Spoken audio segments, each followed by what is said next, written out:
Yes, please. Anyone there? Yes.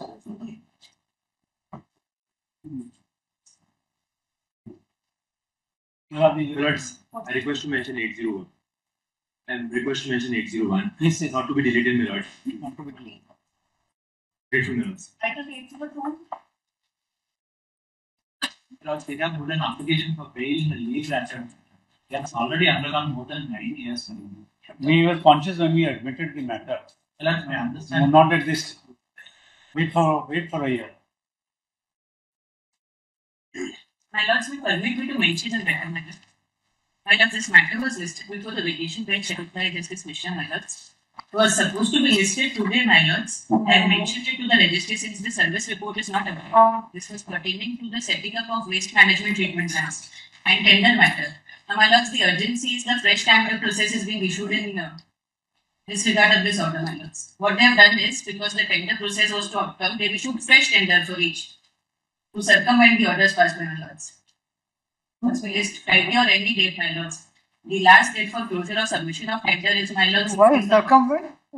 Order is very clear that we have not stayed. Please, my lord had not stayed what was happening pursuant to that initial tender, which was for 7 locations. Because that was an ongoing process and I was selected for 3 locations, then they cancelled it and for the other locations they were carrying out. Now, my lords, they cancelled all of it and are issuing fresh, calling for fresh submissions, my lords. No, what is the date fixed?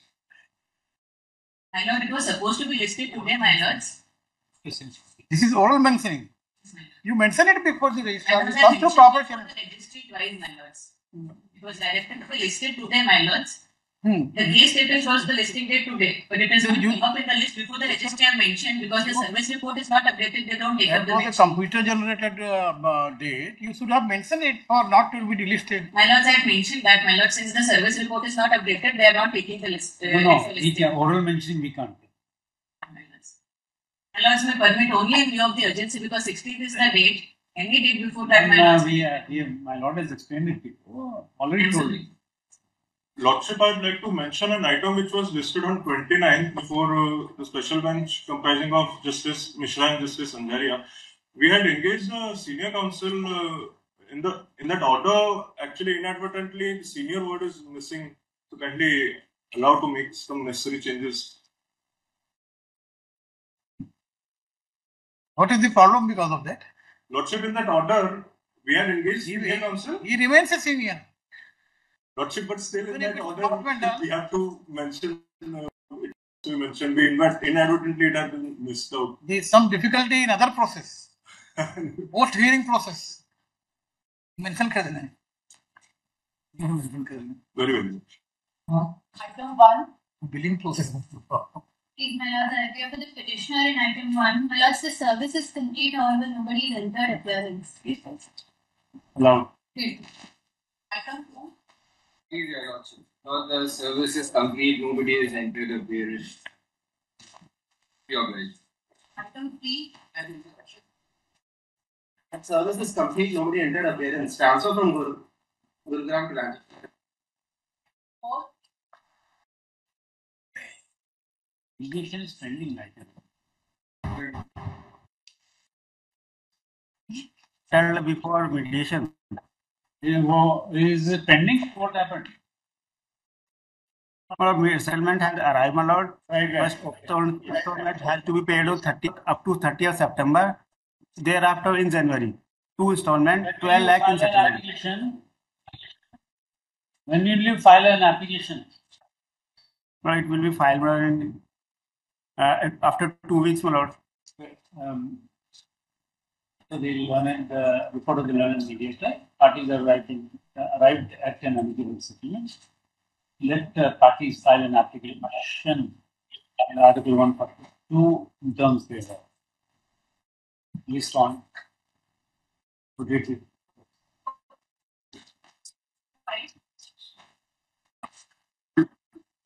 Please, your lordship, your service is complete, your lordship. You transfer from Champavat, Uttarakhand to Saket, Delhi, your lordship. Hello. Grateful, your lordship.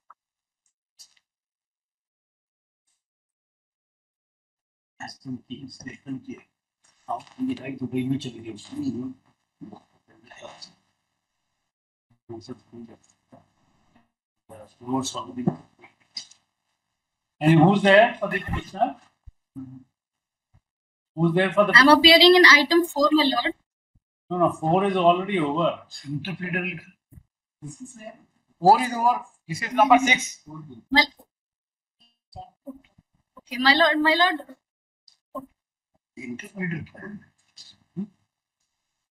You are in item number 4. You are for whom? For petitioner, my lord, there is settlement going on in this matter. So we have already. Bhavna Khowal. 2 weeks. We have given 2 weeks time to file 142 appeals. 142 appeals. Highly obliged. Highly obliged. Item 6. Who's there? Mulaj, I would like to withdraw this present petition. You want to withdraw? Okay. Yes, Mulaj. Item 7.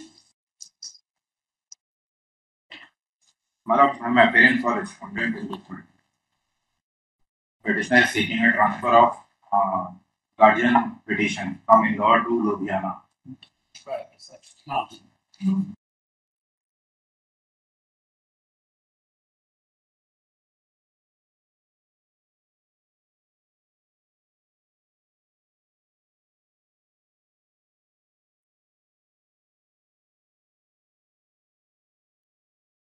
Huh?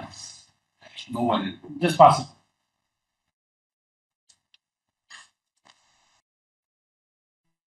I appeal for the respondent.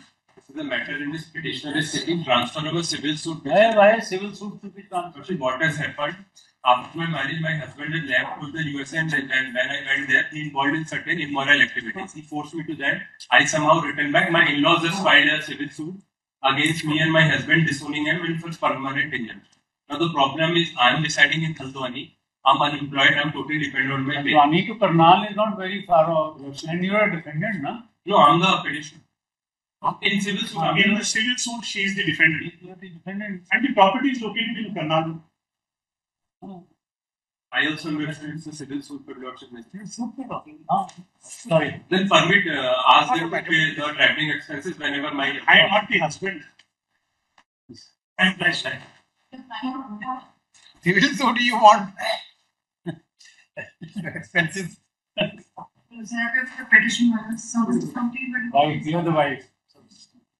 Transfer. The wife follows seeking transfer the Services services unserved. in fact it has gone to him the Insufficient address. Second, also no such person. So calculate the service of the that forces yes. transfer. Services complete through calculate. Profit. Item number 11. Yes. I appeal for the respondent, well, if the other party agrees, we could send refer the matter to mediation. Yes, Mr. Counsel, what do you say? Usually, I am appearing in item number 11, Your Lordship. He says mediation. Husband says mediation. So, my lord, mediation can be done in Jalan only, Your Lordship. Why? Why not here in the Supreme Court? To appear with BC minus. First to VC unless the mediator. Litigation expenses may be given, my lord. Then. Sorry. होता है if you have to travel होता है mediation. Yes, sir. Supreme Court. Otherwise, the petitioner transferred to Agra to Jabalpur. Divorce petitioners. The only thing is that look at the counter they have filed. They have said that you are very well. You are very well. Counter is an election document. Nothing. I am service. I am wearing job. You are working also, na? My father is a petitioner's father is a cancer disease. Admitted never to be happen with policy. Therefore, I am seeking transfer.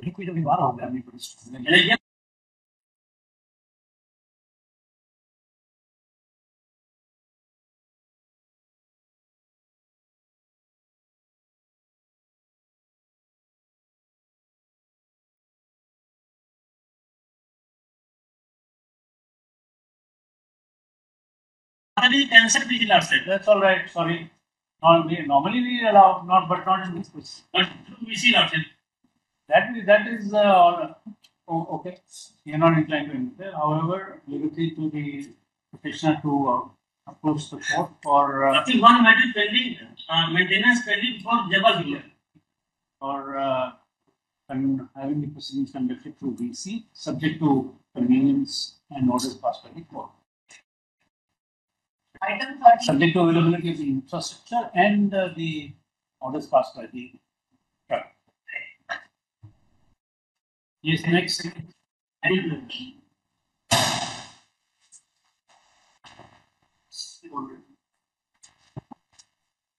Yes. This is a short passing. Also.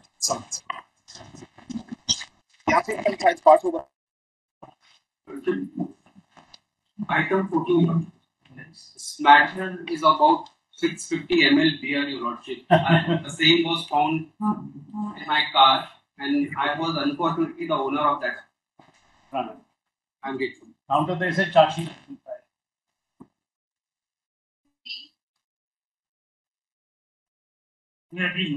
For the state.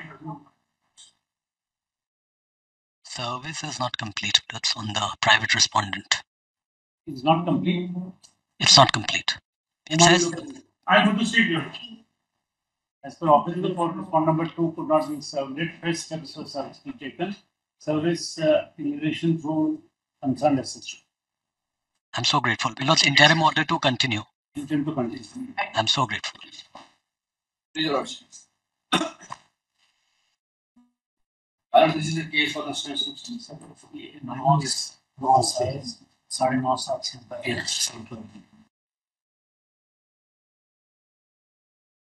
State of Rajasthan.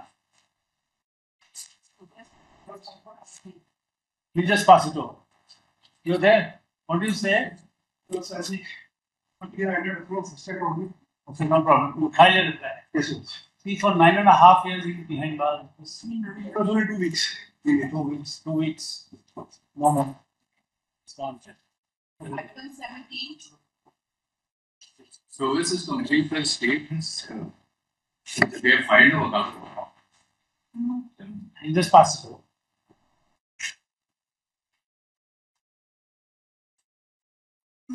Wait, please, Your Lordship. Yes, please. This matter comes up after notice hearing. My friends have yesterday filed a counter affidavit. So they were present here on 23rd May. Yeah, we filed it, but I don't think the state has filed its counter affidavit at the moment. Counter of the state is there, but We've not been served. State has not filed a counter, Lord. Respondent number 2, Lord, the private party, the complainant has filed. As per the office report, they have not filed. State. So what do you say? Well, we are ready to argue, but the state has to be heard. But you are the complainant. I am the complainant. Why should we not grant bail? Well, it's Lordship sees the earlier order of my lords. Order dated 23rd of, this is an impugned order. Lordship has an extra P10. The petitioners got bail earlier. We came and challenged before this court. This court set aside that order and remanded back the matter to the High Court for reconsideration because the essential ingredients of Section 21(4) of Makoka were not considered. Now, after that, this order has been passed by the learned trial court. The petitioners are the main person and who had actually engaged those hired assassins and who had then shot dead the deceased. That's the husband of the respondent number 2. Lordship, may kindly have an extra P10. This is the earlier order of this court. They were granted bail by the High Court and then we came to in the SLP. Lordship has page 232. This one.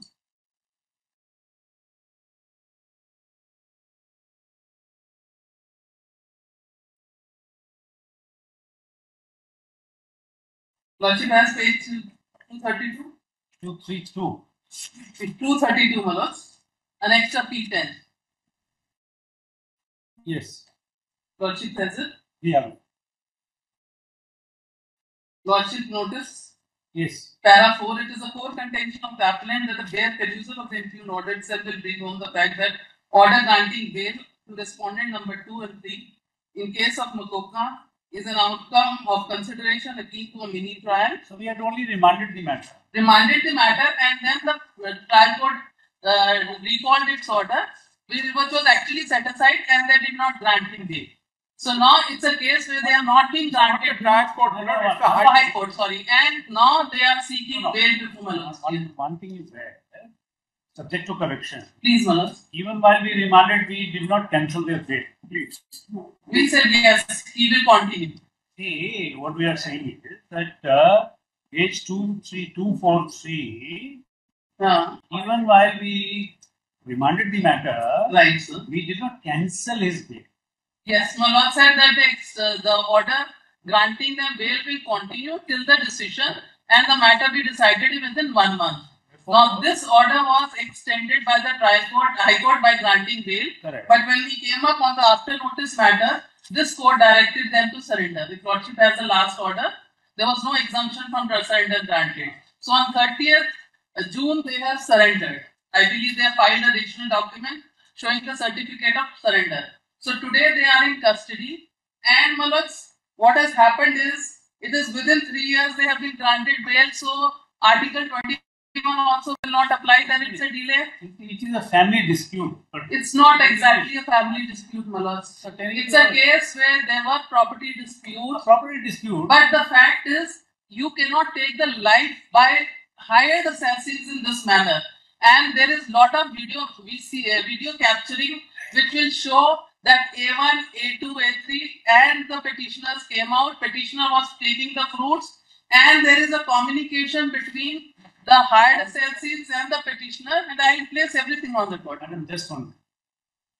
See, we are asking ourselves, there are 17 litigations pending intercede parties. He is behind bars for how long? It was less than 3 years. Sorry, bail was granted after 3 years and 1 month, and now, my lord, again 2 months I have been in jail. 3 years and 1 month. 3 years and 1 month, my lord. Both the brothers. So my friend now is in the wrong place. 6 November 23, they were granted bail. They were arrested on 6th of October 2020, and then they surrendered only on the 30th of June. So 1 month now. And 3 years. 2 months now. You have your calculation right. Sorry. June end, only July is over. Or it's still to be over. Sorry. My calculation. This we don't like this. Sorry. We are putting it to her. I'm sorry. You have your. I'm very sorry. Very sorry. Correct us. Correct her. No, please. So 3 years, 1 month was before the release, and 1 month now. When this court cancelled the earlier bail, please, my lord, remanded the earlier order, court consciously did not cancel the bail. Therefore, the court said that please re-examine the issue. Now, in this view of the matter, what we are telling you that when two warring groups, it's not pertaining to, with all due respect, my lord, it's not a case of warring groups. It is a case where there is a litigation, no doubt, but you can't hire assassins to take. Allegedly. No, allegedly, unless there is lot of evidence. The lordship is, there are emails of attacks, there are phone calls. I can place everything on record. I can find all those documents on record. Having heard learned counsel for the parties, I will also present the record.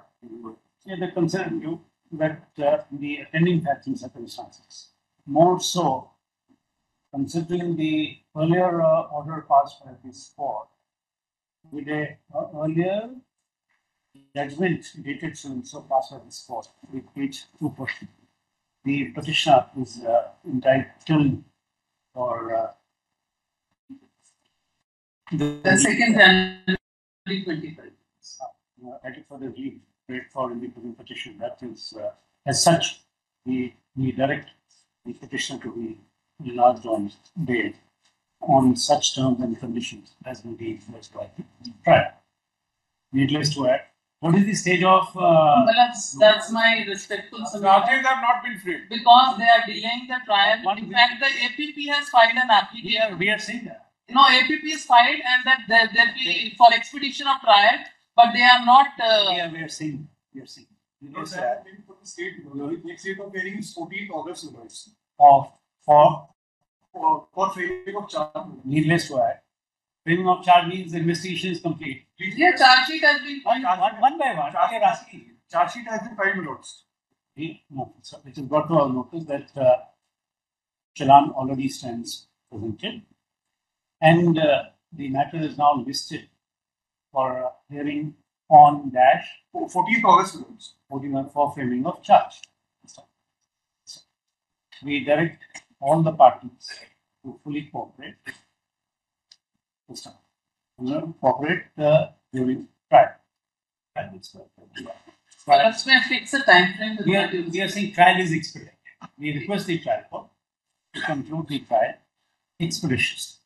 Preferably within. Preferably long. Expedition is good enough. We needless to add, party shall fully cooperate. Should the trial court find the accused not to be cooperating in this manner, it shall be open for the court to take all steps. Please cancellation of bail in defiance of law. Very grateful. Deeply obliged to us. Only for information, Virat, just to say, I surrendered on 31st May, not 30th June, and I have annexed a certificate order of the court. And also the charge sheet was filed here in 2021, Virat. More than 4 years ago. And it's their discharge application which is pending for these 2 years, which they are dragging. I can place the orders on record. Lordship, very good.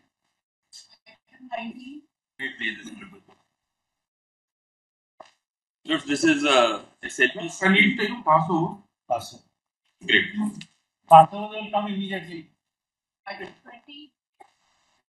It's coming after notice, Your Lordship should notice.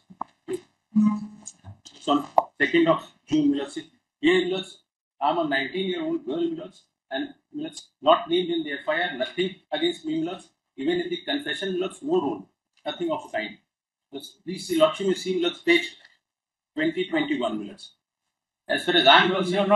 You're not only on the basis of the confession of a co-accused. And that too, one line, that I hold it around, and 19-year-old girl, Lordship, there are a couple of submissions. Your Lordship may have the counter affidavit which I filed. First, the charge sheet being filed in the matter. In terms of what is weighing in favor, yes, there are no criminal antecedents. I don't join issue on that. However, there are certain other aspects. It's incorrect to state that the person has no role. It's explained in detail. Your Lordships may have para 13 and para 14 of it. In terms of this, what is emerging, Your Lordships, is that there is a certain element of premeditation which is involved in it. It is not as if they are not at all out of the woods in this regard. Yeah, okay. That's it. Yes. It then meet with Your Lordship's pleasure to formulate the order in terms, and I stand corrected. I'm grateful. Oblige, Lord.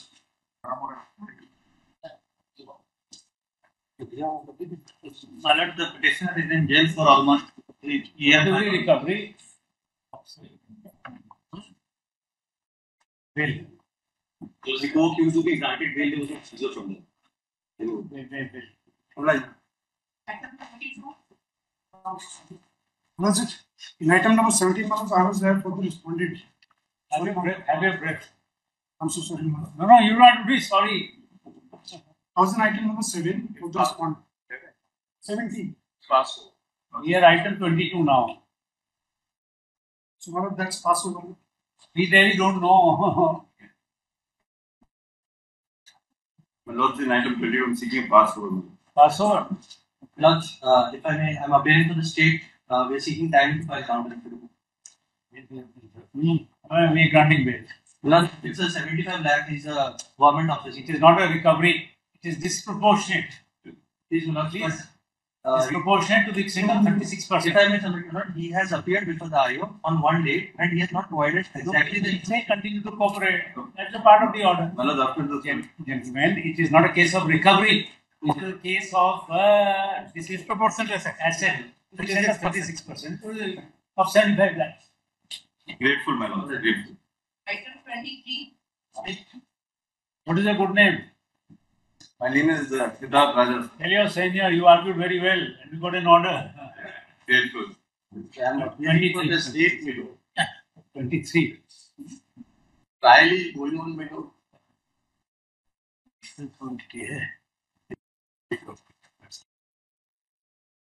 Who's there? My lord, there are three Who's the petitioner? NDPS cases. I am for the state. Three antecedents are there. Opposing me. One is NDPS. We'll pass over. Sorry. Pass over. Vale. Pass over. Please, please, all police witnesses. It's a heroine. All 60 grams. No, all police witnesses. अच्छा एक काम करिएगा net search करिएगा court के अंदर phone तो चलता है ना what is the cost of the contraband recovered from you It's around 1.5 lakh. Huh? 1.5 lakh rupees. Only 1.5 lakh 230 gram heroin. No, this is not actually heroin. No, this is smack that they sell. No, this is no. Heroin is everywhere it is written. Well, all the police witnesses were in this. One they not supporting their own case. Sorry. No, you actually then will let me just place my plan. No. You have a right. You have a right. We have a duty. Well, but you must correct yourself. Heroin is not that cheap. Though I have never tried, but no, they're not selling heroin. No. May I just? What does it look like? ये तो बता दो. No, that also no. The police officers themselves, no, they say. What does it look like? No, it actually should be white powdered. May I just say no? No, now there are two main arguments. No. One, no, how do you consume heroin? You smoke it or do you snuff it? It has to be sniffed, or it can be diluted and taken through an injection. That is also some people addicts. Urta Punjab views today. So that was heroin. May I just place no, what has happened was. Where do you come from? No, Himachal. You know what is happening in Himachal now? You know that, na? It's coming in from Punjab. गिरता हिमाचल हो गया. Worst. If they could have just picked. Worst. Himachal was a supplier. Now it is a consumer.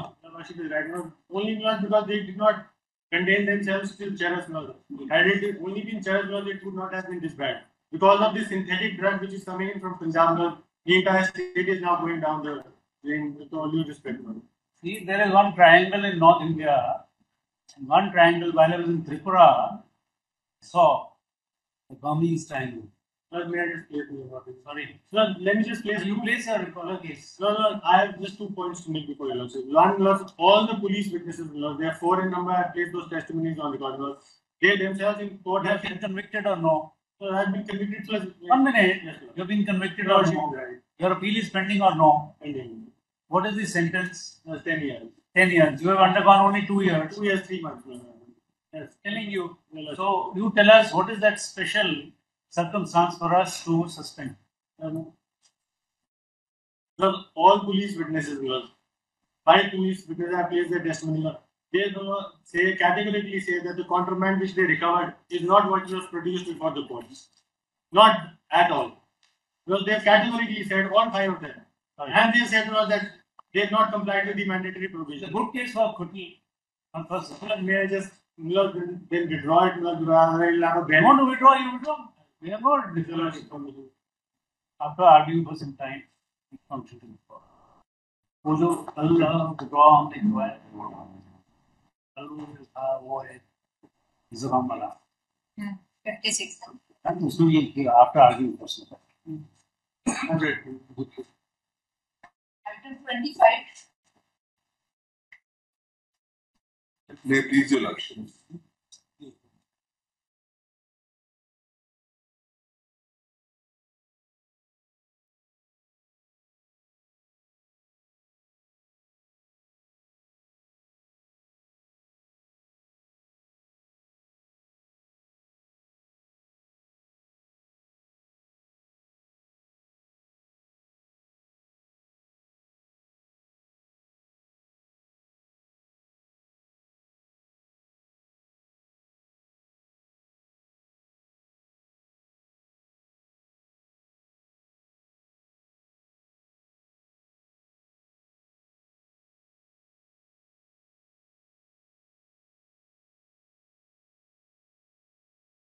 It is a small piece of land, my lords, and I am in continuous position since 1950, my lords. There are entries to the effect, my lords, from Only thing is 1956. your adverse possession plea has not been accepted. My lords. So therefore you tell us concurrently both the courts are held. What do we do? My lords, both the courts are held against me, however. We are asking you, you are the plaintiff. My lords, I am. Trial court framed the issues, page 42. My lords. And you were not able to prove your title. One. Even adverse possession. My lords. If your lordship may kindly have, my lords, kindly have the record, my lords. The Khasra entries for the period 1956 to 1988 records my position as well as my name, my lords. But adverse possession plea, I have to prove that. Thank you. And My lords, even today I am in position, my lords. Even today I am in position. Adverse possession against state. My lords. Even today I am in position. Your suit is not maintainable. Per se, it is not maintainable. You have not approached the subdivisional officer.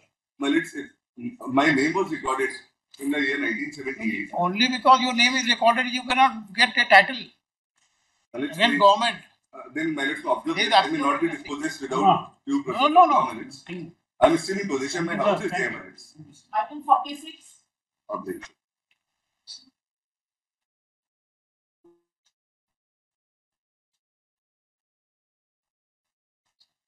Item 46 is there. You just pass it. Item 47. Pass over. Is Garima should not have? Pass over 7.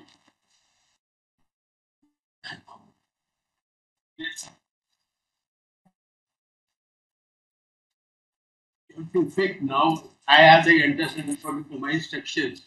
The respondent has also shifted to Delhi, is no more in Indore. He has filed a guardianship petition in Indore. So what do you want? Can be referred to the mediation. 7. Yes, my lord. He says mediation. My lord, it's fine. Mediation is fine. Just 1 minute. But virtually, it is good. No. We leave it to the first is virtual, then we leave it to the learning. Yes. So, my instructions are he has now shifted to Delhi. Otherwise, if we want VC, I have no problem. You want, what do you want? Maybe if my client is ready to come from Ludhiana, and my instructions are. You want mediation or no? Mediation, yes. The mediation, yes. Pass over 13.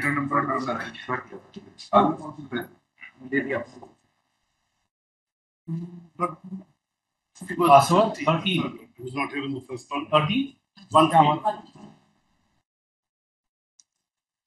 But this gentleman was on bail in 2 matters in GST.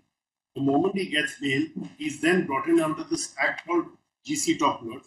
The accused are about 18 God, and if I may just point out, the High Court does not consider this aspect that there are 2 FIRs got under GST, and those amounts are allegedly substantial. I'll just point that out. Kindly just see the counter affidavit first.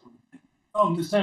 Luthra, see, 5 antecedents. That apart. No. 1 minute. This is the count of 5 antecedents. Yes. And amount allegedly your involvement is of 3,000 crores, so approximately. I'll point out. No, I understand. That's what they're saying, but your lordship is absolutely right. That's para 9 of the counter. We appreciate that you're in custody since 2023, May I July 23. But at this stage, we are not inclined. Can I just show your lordship not para 9 of the counter? I'll go by the counter. At this stage, we are not inclined. Can I just show your lordship 2 things from the counter? And the decision which was referred to last time, 2003, is Balkrishna Pandey. In our concern, you will not apply.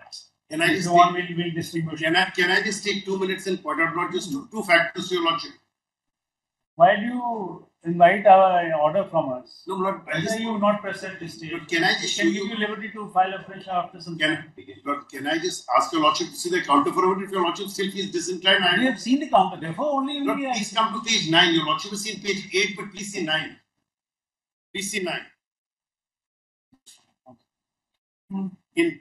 In serial number 2 and 3, Lord, and page 9, I'm on bail. These are the GST offences which are the subject matter of this. This is not Lopoka is based on early offences. These are the early offences. Your sheet anchor of your submission, I mean, whosoever made submission last time was that delay in trial can be bail. Framing charges not framed to be bail. I just we are bound by the three-judge bench, but we can. Well, I understand. But I will show you not. We'll do that. But I'm just going to show you two things on the counter. I won't go into the merits of my case. Just see me. Page number, internal page 9 of the counter. Number 1 is the current case, 5 crore odd according to them. Now, number 2 and 3 are the cases where I'm on bail. Now, I'm not just come to page number 143 R3 of them. First, we request you to please come to para 9 of their counter. Maybe not. I'm coming to the document, not based on which they say this. Please come to R3 at page 143. Why are you insisting on inviting an order from us? Lord, can I just show your lordship? We have gone through it, Mr. Luthra. We are telling you, we have consulted. Not all I'm saying is, Lord, they have 2 witnesses against me. I leave it to your lordship. Lord, one is only talking about Lord, according to them, that's 75 lakhs odd. That's the only person. And that's their own document. I leave it to your lordship. Lord, just see R3 serial number 4. They've only pointed out one person, Lord. There were 2 witnesses against me. Both statements have been placed on the Not at this stage. Not at this. Like to, we'll pass an order or you want to withdraw? Well, then I won't press it. The state will withdraw. Your lordship will give me time to come back. Seeks permission to withdraw the petition. Giving liberty to file a fresh should the trial not go. Delaying it done, not cross-examining the witness. Sir, charge is not fair. No, witnesses are not. Charge is fair. I'm sorry. You are delaying the cross-examination witness. Should the trial not charge? No, you want, we can say trial expedited. Trial has started. No, we can say trial expedited. No, you don't want that. This is suffice. Yeah, I'm not able to move it. Lordship, pass over item number 12. Sorry, sir. Item number 12. Trial is expedited. Trial is trial is we are attending facts and so we direct trial to be. Mr. Luthra, we have said the trial is expedited. We have said trial is expedited. That's your lordship prerogative. Not though I may say not. May I just say this? But then I'm told the order sheet. Not there are some delays. Otherwise, some delay. Delay on their part, not granted. This is what I'm told. But I'll leave it to your lordship. But I'm not. They are saying delay is on your part. You are not cross-examining. If it's falling from your lordship, how can I can't tell your lordship not. It sounds. It would sound preposterous for me to disagree with this because the proposition is an expedient trial for everybody. So I can't disagree with this. I may not desire, my client may not desire it, but how can I disagree? I don't have an option. Half the time we are arguing, and that's why it's impossible for me to make that. Manas, I am appealing for the respondent. Item 17. Just one request, Lord. My lord may then consider, but if trial is expedited, but if they don't do it in 6 months, not then actual trial to be expedited in 6 months. I'm not, if not in liberty to renew after 6 months. Yes, so the trial not here. No problem. Manoj, in this matter, Manoj, we have sought information from the department, Manoj. For that, 2 weeks may be granted, Manoj. Manoj, we will be filing counter affidavit. The petitioner has already been in prison in 11 years. Manoj, he is having criminal antecedents also, Manoj. There is no criminal antecedent. No, yes, Manoj, yes. The first. Don't argue like that. Don't argue. It's not a crisscross match going on. He's behind bars for more than 11 years. Manoj, now you tell us why should we not suspend it? Is what we are asking you. If you're ready, you argue today. Otherwise, you file counter. File counter. Yes, he is not. Swinging match doesn't work here. Counter will first be tried within 2 weeks. Rejoinder 1 week. Please don't. We're giving a date. Yes. See, giving a date. Much obliged. Pass over 19. This is after notice matter coming up before my lords for regular bail. I am in custody from last 9 months, my lords. Charge sheet. Great. So sometimes the has come. Pass over 20.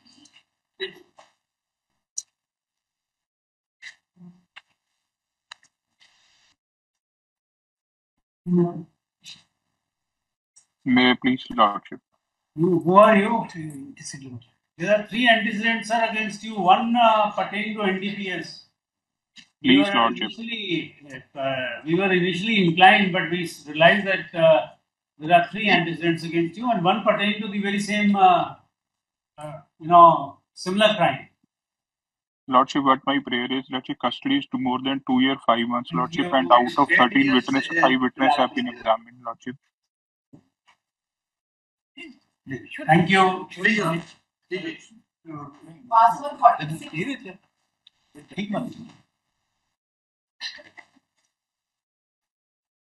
46, who's there?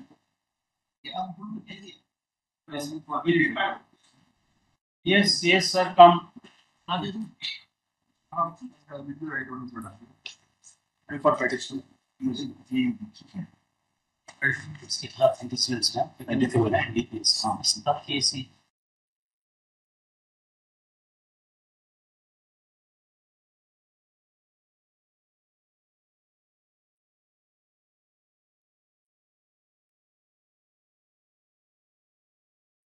FIR number 26, then FIR number 12, and FIR number 109 also.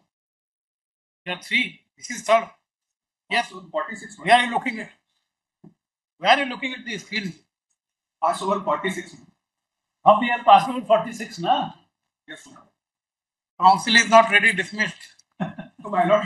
And then you're not arguing, you're looking here and there. My lord, I am saying that.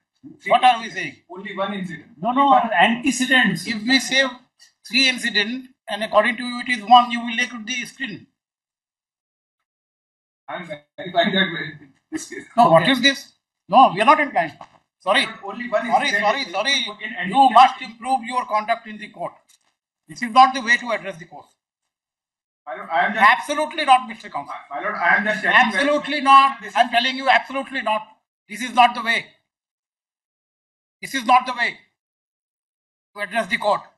We are asking you question, you defer, and you look at the screen. What is this attitude? I apologize. Dismissed. All next case. Password 47. Thank you. Next case, please. Yes, miss. May I please, ma'am? Let's have that affidavit which we have filed on record. Yes. Plus we have. You see, affidavit we've seen. Yes. Is it your case? At least I could not make out such page. I will have. Plus the railway manual that I have attached. Just 1 minute. Yes. Page 9 of that railway manual. Yes. Yes.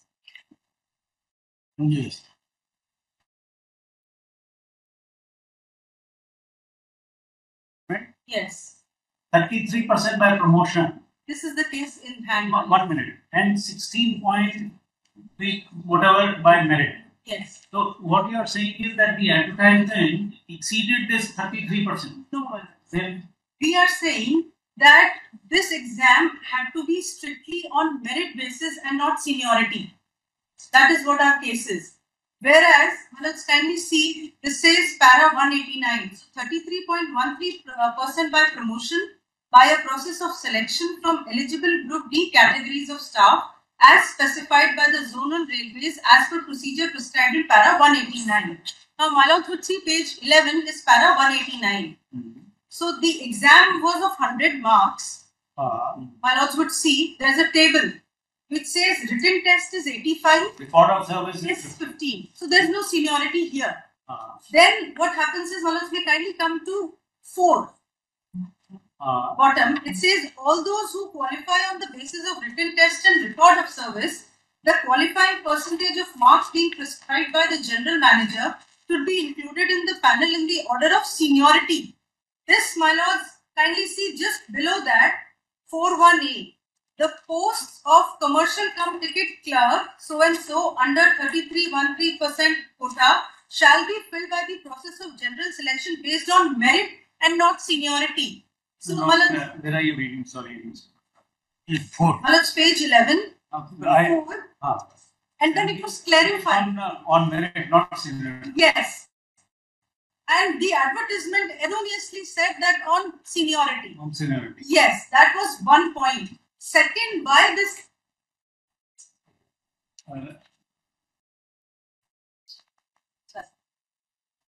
Ms. Prashad invites our attention, invites our attention to clause, it is clause, no?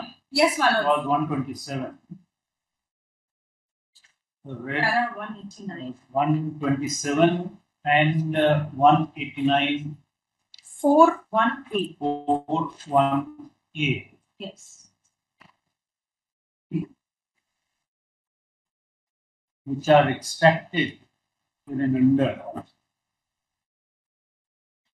the portico.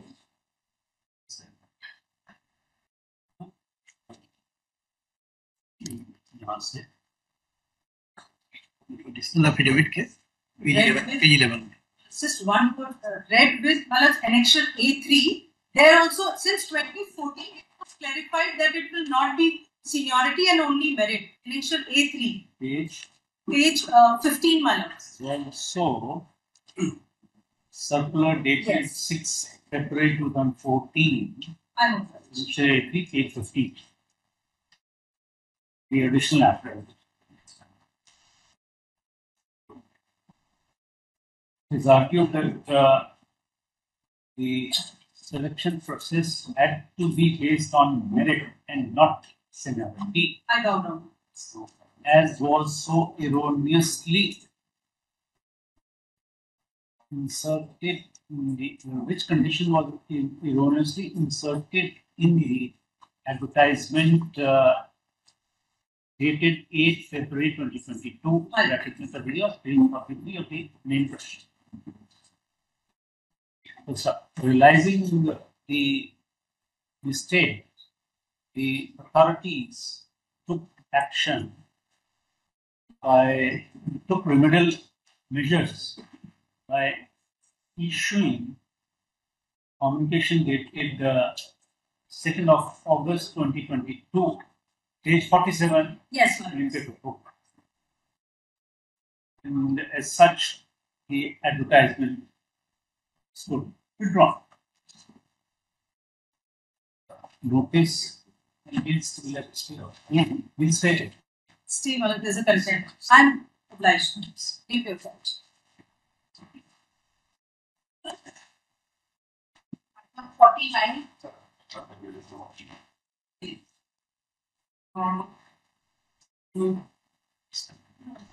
The paper is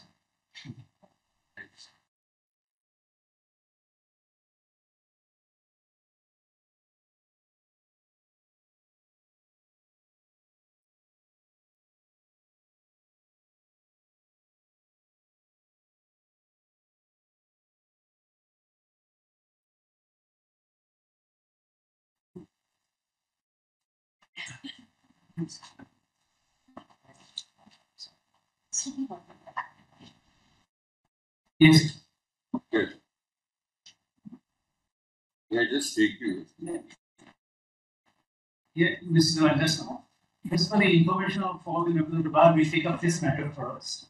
Should this matter collapse, then only we take up the other matters which I discussed before. Otherwise, this matter would continue.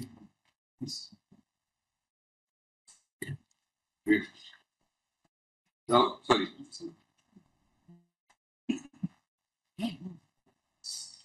Mr. Devan. Yeah. Subramaniam. Both of you. First, not that we are not noticing the others. One proposition of law which the courts, I court has held that it's a fundamental right. Now, on that, can you assist us first? I'm speaking for myself, Lord. I don't think we need to even pitch it that way because. No, but that is what the High Court has held. Lord, if I may say so, the thrust of the judgment is that there is a rule which is an enforceable rule, and therefore there is a binding legal obligation to equate the dearness allowance payable by the state government with that of its central government. So it is not founded on a rule. And there is, of course, not an observation in relation to discrimination. And in that context, there is an allusion to fundamental rights. We only thought that, Yes, it's not a pan-India. Well, I realized it when your lordship voted. And this is not going to be a pan-India. In fact, there are many states which adopt the same dearness allowance pattern as that of the central government, because it is based a lot on an all-India consumer price index. So that's why. Just a passing observation. It's not whole. It's not the heart of the judgment. In fact, the first judgment, which really relies upon the enforcement of the statutory rules, not pure and fundamental. My lord, if I may address on that point, because our submissions are slightly different. We have incorporated, as my lords had asked, all the written submissions, say Mr. Bhattacharya, we received those, and those will be submitted when we begin arguments. They're photocopying now because we received some after. My lords, in that, it is quite clear that with regard to this SLP, the legal right is necessary and sufficient. The fundamental right only comes in if we are looking at the next FROPA rules of 2019. Otherwise, for this SLP, with regard to the 2009 rights, legal rights are necessary and sufficient. See, why we are saying so? Yes. We as we read the judgment and the little bit knowledge that we had and the research we could do, we could not find any proposition thus far subject to correction. No, but it's not the decision of court, this is a fundamental right. As mere observation, I shall place it, Lord. The first judgment allow us to.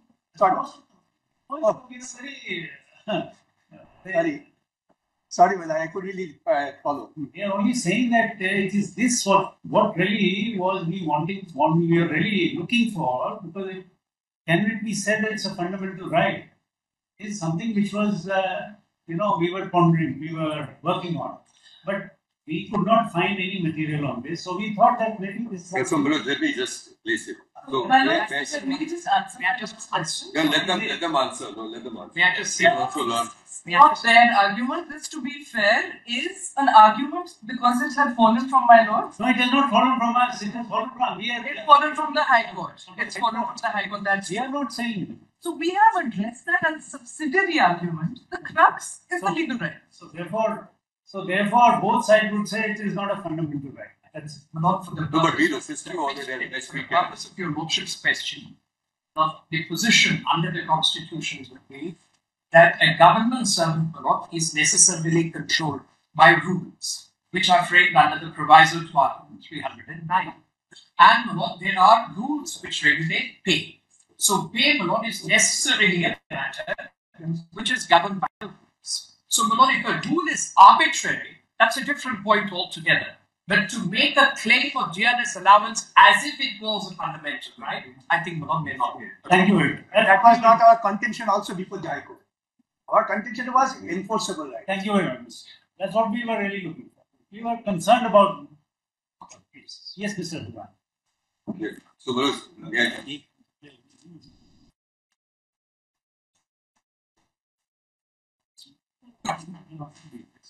Okay. So may I first invite your attention to page 21, paragraph 23. Yes. As the pleadings indicate, it stands undisputed that due to erosion of the value of salary of government employees and non-payment of dearness allowance is wrong, to neutralize the erosion, sustaining livelihood of government employees has been affected to a great extent, as revealed in the report of the Fifth Pay Commission. As held above, to get dearness allowance at the rate to be calculated in terms of the All India Consumer Price Index average is now the legally enforceable right of state government employees. What we feel, apart from acquiring an enforceable legal right to get dearness allowance using the methodology of the All India Consumer Price Index, such right of employees to sustain their livelihood with human dignity has been fructified or elevated as a fundamental right as enshrined in Article 21 of the Constitution. Such right available to government employees are the main workforce behind the functioning of the government in right direction cannot be denied by the state. As observed by the Pay Commission, we are of the same view that to pay respect to the statutory rights of the government employees to get DA allowance at the rate as above, the government must generate all its resources We feel that denial or deprivation of the legitimate claim of DNS allowance of the employees to sustain their livelihood in a dignified manner may have a demoralizing effect upon them and may in turn adversely affect the smooth functioning of government. In such backdrop, the stand taken by the state that due to financial inability is not in a position to pay DNS allowance to its employees at the rate of calculated with the methodology of a uniform all India consumer price average is not acceptable. While the claim of the employees to DNS allowance is backed by statutory and fundamental rights, and the court finds that the state turns deaf ears to such rights, the court, in exercise of its extraordinary judicial power, may direct the states to implement such rights of employees. So I'm just placing this part of the discussion. Now just have a look at two decisions, please. We have a compilation which I just placed over to the court and over to the court. So the first decision which I'm citing in the give to the other side, which I'm citing is it's cited as 1954 1 SEC 970, and it's corresponding to AIR 54 Supreme Court 493. You will find it at serial number 6 on the index, which we have just handed over. Yes, please. State of Madhya Pradesh versus GC Mandav. Now this, if your lordship is pleased to go to page 121 of the compilation,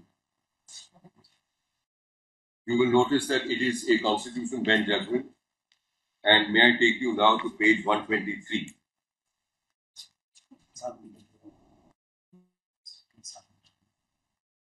Yes. Your lordship has it? Yes. Yes. So where was the opening paragraph first? The point for decision in this appeal is whether the resolution of the government of the central provinces and Virar, now Madhya Pradesh, dated 16 September 1948, fixing a scale of DNS allowance to be paid to its servants is repugnant to Article 14 of the Constitution. The circumstances under which the above resolution came to be adopted may be briefly mentioned.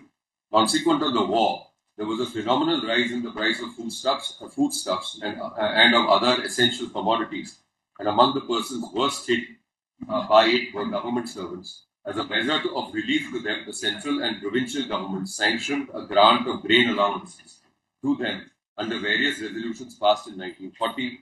The scheme adopted by the central government was that its employees stationed in various provinces received the same benefit as the respective provincial government employees. But the scheme was found to be unsuitable for the employees of the central government, as the allowances granted by the provincial government were not uniform. On 10th May 1946, the central government appointed a Central Pay Commission, hereinafter referred to as the Commission, to inquire into and report on the conditions of service of its employees, with particular reference to the structure of their pay scales and standard remuneration, with the object of achieving a rationalization, simplification and uniformity to the fullest degree possible.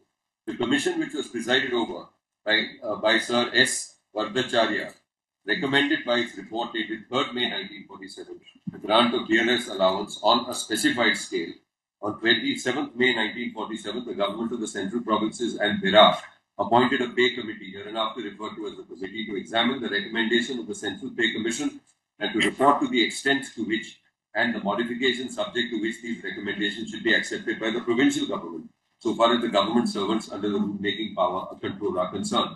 By its report of 22nd June 1948, the committee recommended the grant of DNS allowance on a scale which, though practically identical to that adopted by the Commission in respect of salaries over rupees 400 per mensem, was less than as regards salaries of rupees 400 per mensem or less. These recommendations were accepted by the government by its resolution of 16 September 48. This difference in the result between the two scales not unnaturally caused considerable dissatisfaction amongst the employees concerned, and after unsuccessful attempts to get redress on the executive side, they filed through the representative, the respondent, the present application under Article 226. Now please go directly to paragraph 5 on page 125. On the first question, Rule 44 of the fundamental rules runs as follows.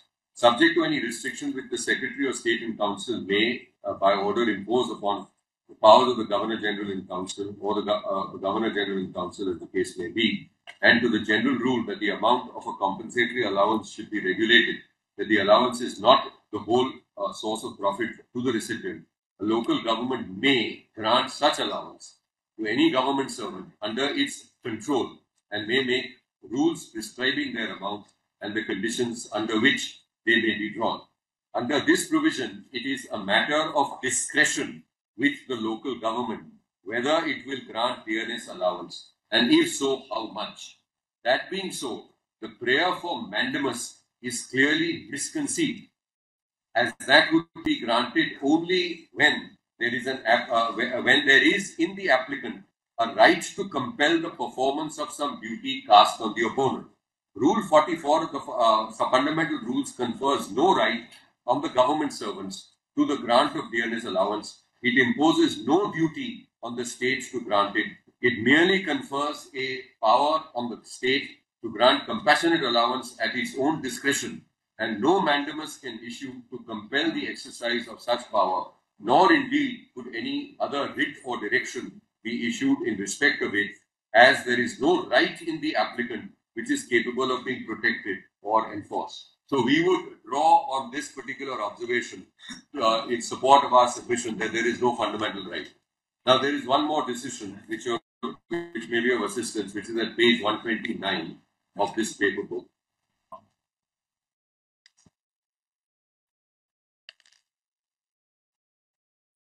So this is Videsh Sanchar Nigam Limited versus Ajit Kumar, 2008-11 SEC, page 591. And may I request you to go to paragraph 51 at page 147. Paragraph 51.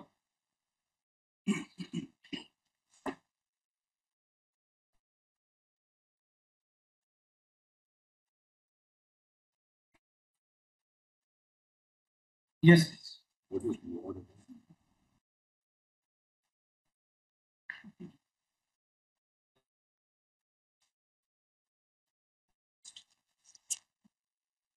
So, DR is dearness relief.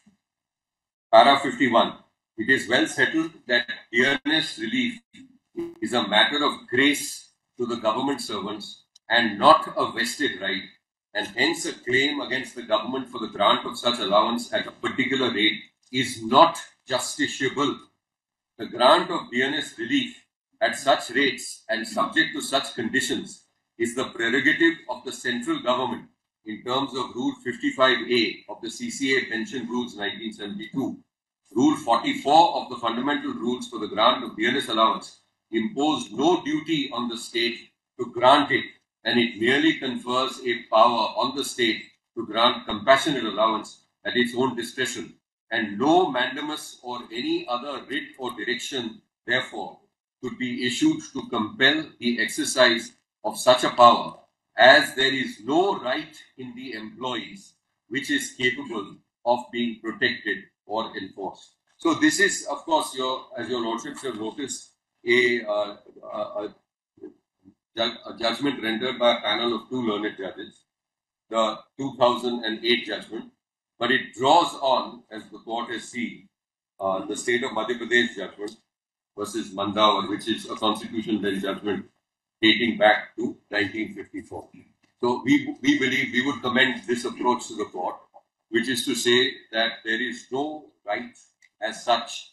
It's a matter of discretion, and therefore a mandamus doesn't lie because there's no public duty or there's no duty in terms of the rule. So that's going to be the broad framework as far as our submissions are concerned as well. Now, this was our effort to answer some part of your lordship's question. Now, may I just go to the first and foremost? We are in fact, to be honest, we are relieved. Both sides are not taking this plea that it is a fundamental right. We have doubts about this finding at page 21 of the High Court. I think that's a fair assessment, judging from what they said. Yeah, and what we say. But I think we are also buttressed by this authority, which your lordship will consider in the correct perspective. But we feel that this seems to be the settled law, that this is a matter, it's obviously a matter of discretion, as far as the state. That's an important prism to examine this entire case under. Because I want to now take your lordships to what they sought and what was granted by the tribunal, which has been sustained. Please proceed your way. Yes, I'm very grateful. Now, there are, the petition is on record, but the application rather before the tribunal is on record. But it's not typed very accurately. So may I just request you to go to page 268 of the paper book, volume 1.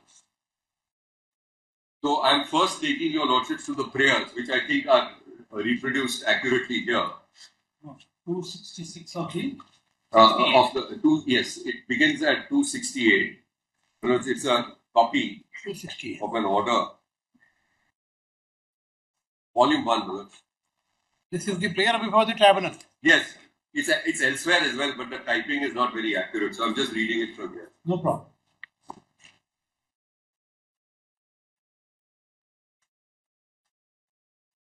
This was the application. 268. Yes. May I place it? The application has been filed by two organizations of the West Bengal state government employees seeking the following amongst other relief. A direction upon the respondent authorities to forthwith release the 50% DNS allowance, which is due up to January 2006. This is a typing error, it should be 2016. Yes. Immediately within a period of 1 month from the date of receiving of the order. So this is one part which they asked for. Yes. B. A direction upon respondent authorities to immediately comply with the report of the recommendations of the 5th Pay Commission report positively and without fail within a period of 1 month from the communication of the order. C. A direction upon the respondent authorities to release the 50% of DNS allowance as the state government, without releasing the 50% DNS allowance for mere eyewash, set up the 5th Pay Commission, who recommended for 10% interim relief upon the basic pay, but no whisper about due 50% DNS allowance. And unless the court intervene into it, there may be every possibility of forfeiture of that 50% due DNS allowance, which is the penultimate goal and gain of the state government, and the applicants will suffer irreparable loss and injury. And D, the applicants pray for relief order directing the respondent authorities to grant 50% of the DNS allowance as that of the central government with arrears up to January 2015 within a period of 2 weeks from the date, it should be date of order. Now this was the framework of the prayers which they saw. So I want to just mention a couple of things. You will notice, one, there is no challenge to any rule which is extant.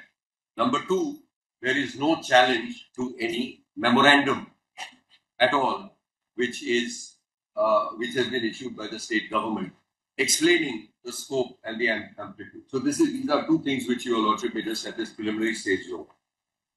Now may I request the court to go to the tribunal's decision, where I want to place just a few paragraphs and then the operative directions. That you will find at page 462. Yeah, second volume. Yeah.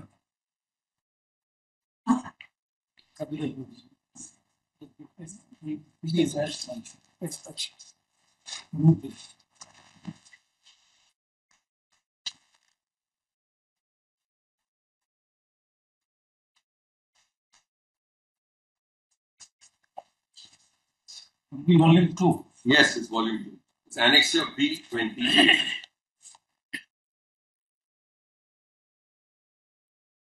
Page 462.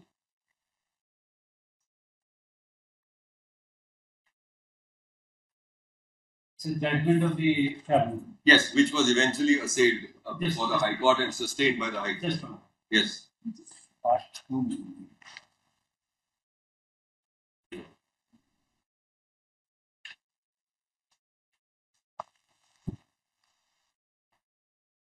Yes.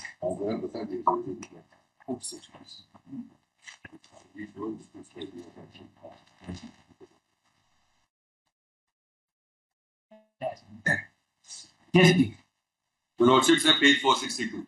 Yes. Yeah. May I jump to page 476? Yes. I wish to place para 25. The Lordship has, sorry.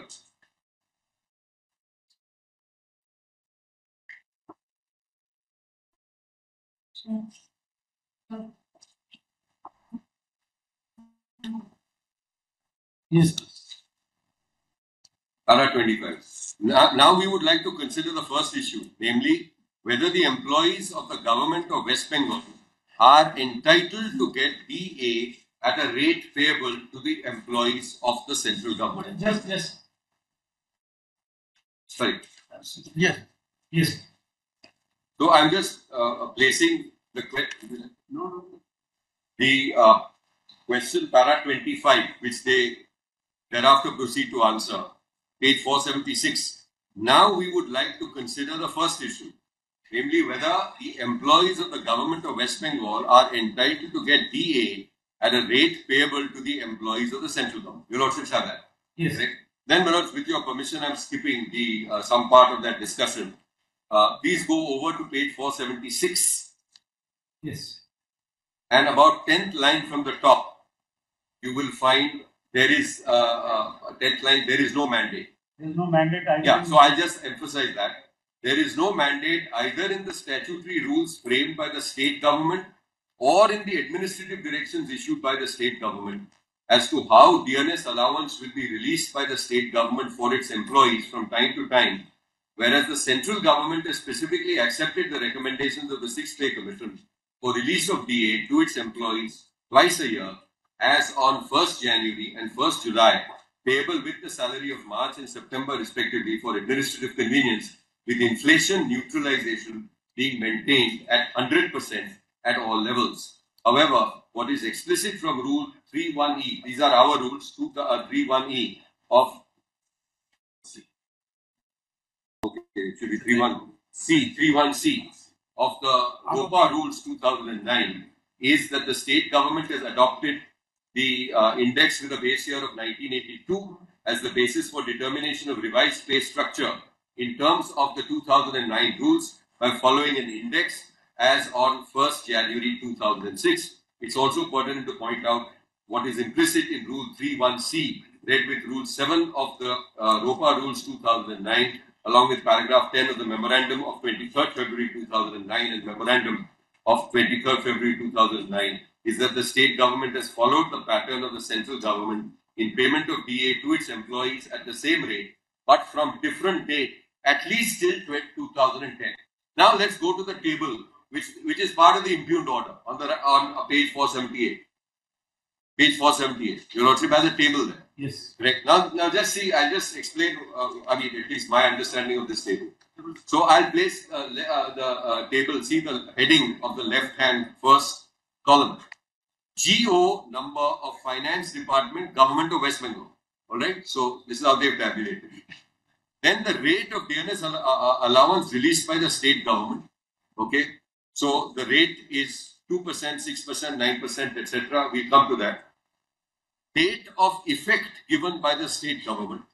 So the starting point is indicated 1st April 2008, 1st June 2008. Then rate of DNS allowance percentage released by the central government. Your Lordship has that. And here you will find that at least insofar as the tribunal sets out, all the way up to 23rd November 2010, you will find that the rates are generally the same. Same more. Yeah. However, the start point for the central government is the extreme right-hand column. So just have a look at that. Date of effect given by the central government. So do you have, for example, 1st July 2006 over there? Your Lordship has that. So just see as far as West Bengal government is concerned, it was 1st April 2008. Right, same rate, but there's a slight slack. I mean, I'm just mentioning it. This is just an analysis by the tribunal itself. Then the tribunal after 2012 doesn't set out as to what the central government rates are. It doesn't, because it mentions it on that earlier page where it says that there was a consistency. But what I want to point out on the right-hand column is please see the steady increase Because eventually our submission is going to be A, there is no fundamental right. B, there is no legal or statutory right.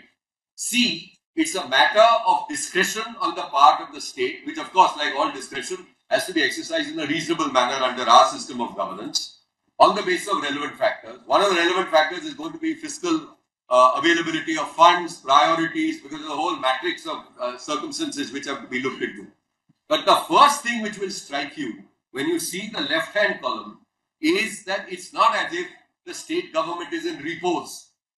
As far as DA is concerned, even after 35, it goes up to 45, 52, 58, 65, 75, 85, 100, 125, etc. And this has been paid. Please note that. This is in terms of our rules. This is in terms of exercise of discretion. So it's not a case where DA is not being paid. It is being paid. We'll give you those figures, etc. It is being calibrated upwards. But having regard to our abilities and our decision making broadly. And this, in our respectful submission, this whole claim of parity, which you will find when I go to the next few paragraphs, has been expressly rejected by the tribunal. And after expressly rejecting it, I should qualify that. On my reading, they have expressly rejected it. But even after expressly rejecting it, they have brought it back in a sort of by a side door, which I don't believe is sustainable at all, which is why we went to the High Court. And of course, the High Court, as you know, has sustained it. So this table is of great value, particularly because it shows that there has been a periodic increase of DA even by the state government. And this we believe, of course, if someone comes forward to the tribunal and says that, look, this is what has been notified, but it is being denied to me, then I would respectfully submit that person has a right and the government has a corresponding duty to pay this amount. But that is the extent and scope of rights, and that's the extent to which the tribunal can go. It cannot and ought not to have done as it has over here, which is to bring in a backdoor method of parity, which is, according to us at least, not quite right. Now, yes, please. 1 minute first. I don't want to interfere in this. Just kindly come to the 7th schedule of the Constitution. I'm sorry. Kindly come to the 7th schedule. And kindly come to entry 41 of list 2.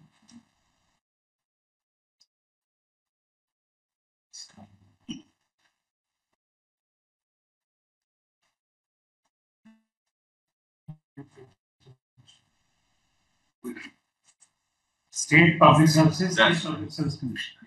State public services are exclusively in the control of the state. All salaries, all allowance. So one of the DNL's allowance is to be decided by the state because it relates to the public service of the employees of the state. And therefore, each state has a different method. There are 13 states which don't follow the central government method. I don't think so. We have any doubt about this population. Therefore, the central government will never apply to us because that's our domain under state public service. Subject to what they say, and subject to correction, I don't think so. We have any doubt about it. If you don't follow, then the order says that you have to. I'm just pointing out there's a constitutional issue. That's all. I'm sorry. No.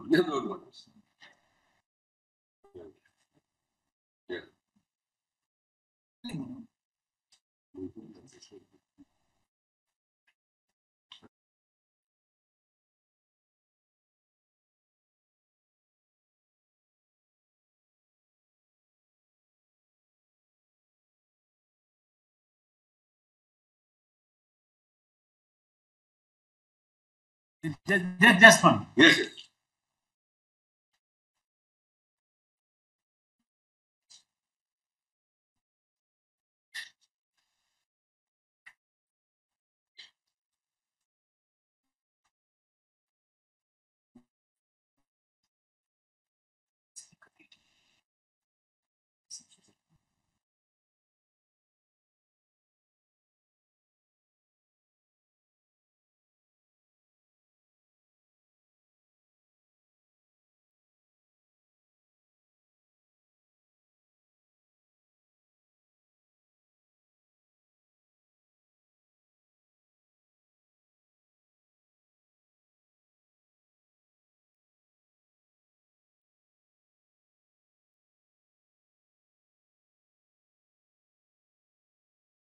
So your lordships have now seen the table and the progressive increase over a period of time.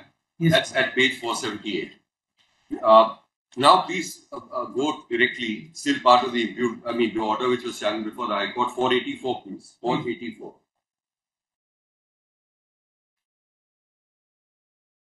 Yes. Now Manoj, I'm going to just read from here till, let me place para 33 please. We have already observed that there is no mandate either under the statutory rules, which is ROPA, because ROPA is short for Revision of Pay and Allowance Rules. So ROPA 2009 or in the administrative directions issued by the state government in the form of Memorandum of 23rd February 2009 and the second Memorandum of 23rd February 2009, and that the DA will be paid to the employees of the state government at a rate from the date as paid by the central government to its employees. So I want to emphasize this. At least my reading of this is that they observe that there is no mandate. No mandate. At least that's how we read it. Now let's see the next sentence. In the absence of any mandate under the statutory rules or the administrative directions, we are unable to hold that the state government employees are entitled to get DA at the rate payable to its employees by the central government. So I think this is also fairly clear, at least. But what we will show you is that despite this clarity of thought here, it becomes completely woolly-headed when we go to the operative directions. But we'll come to that. However, from the discussion made by us herein above, we can hold without hesitation that the state government employees are entitled to get DA on the basic pay at the rates to be calculated on the basis of AICPI number published from time to time by taking base year 1982. Now, where is this from?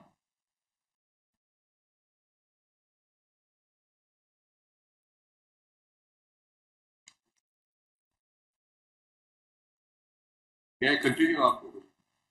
10 minutes. Yes. If you don't mind. No.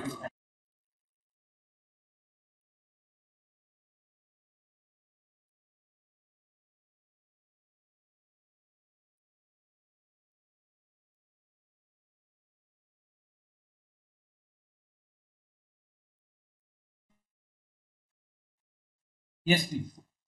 So, Manoj, may I take you, request you to move to Where is this 484. Okay. 484. We just only wanted to remind and tell him that he has to ensure compliance of our interim order. Only he can get that. Just tell him.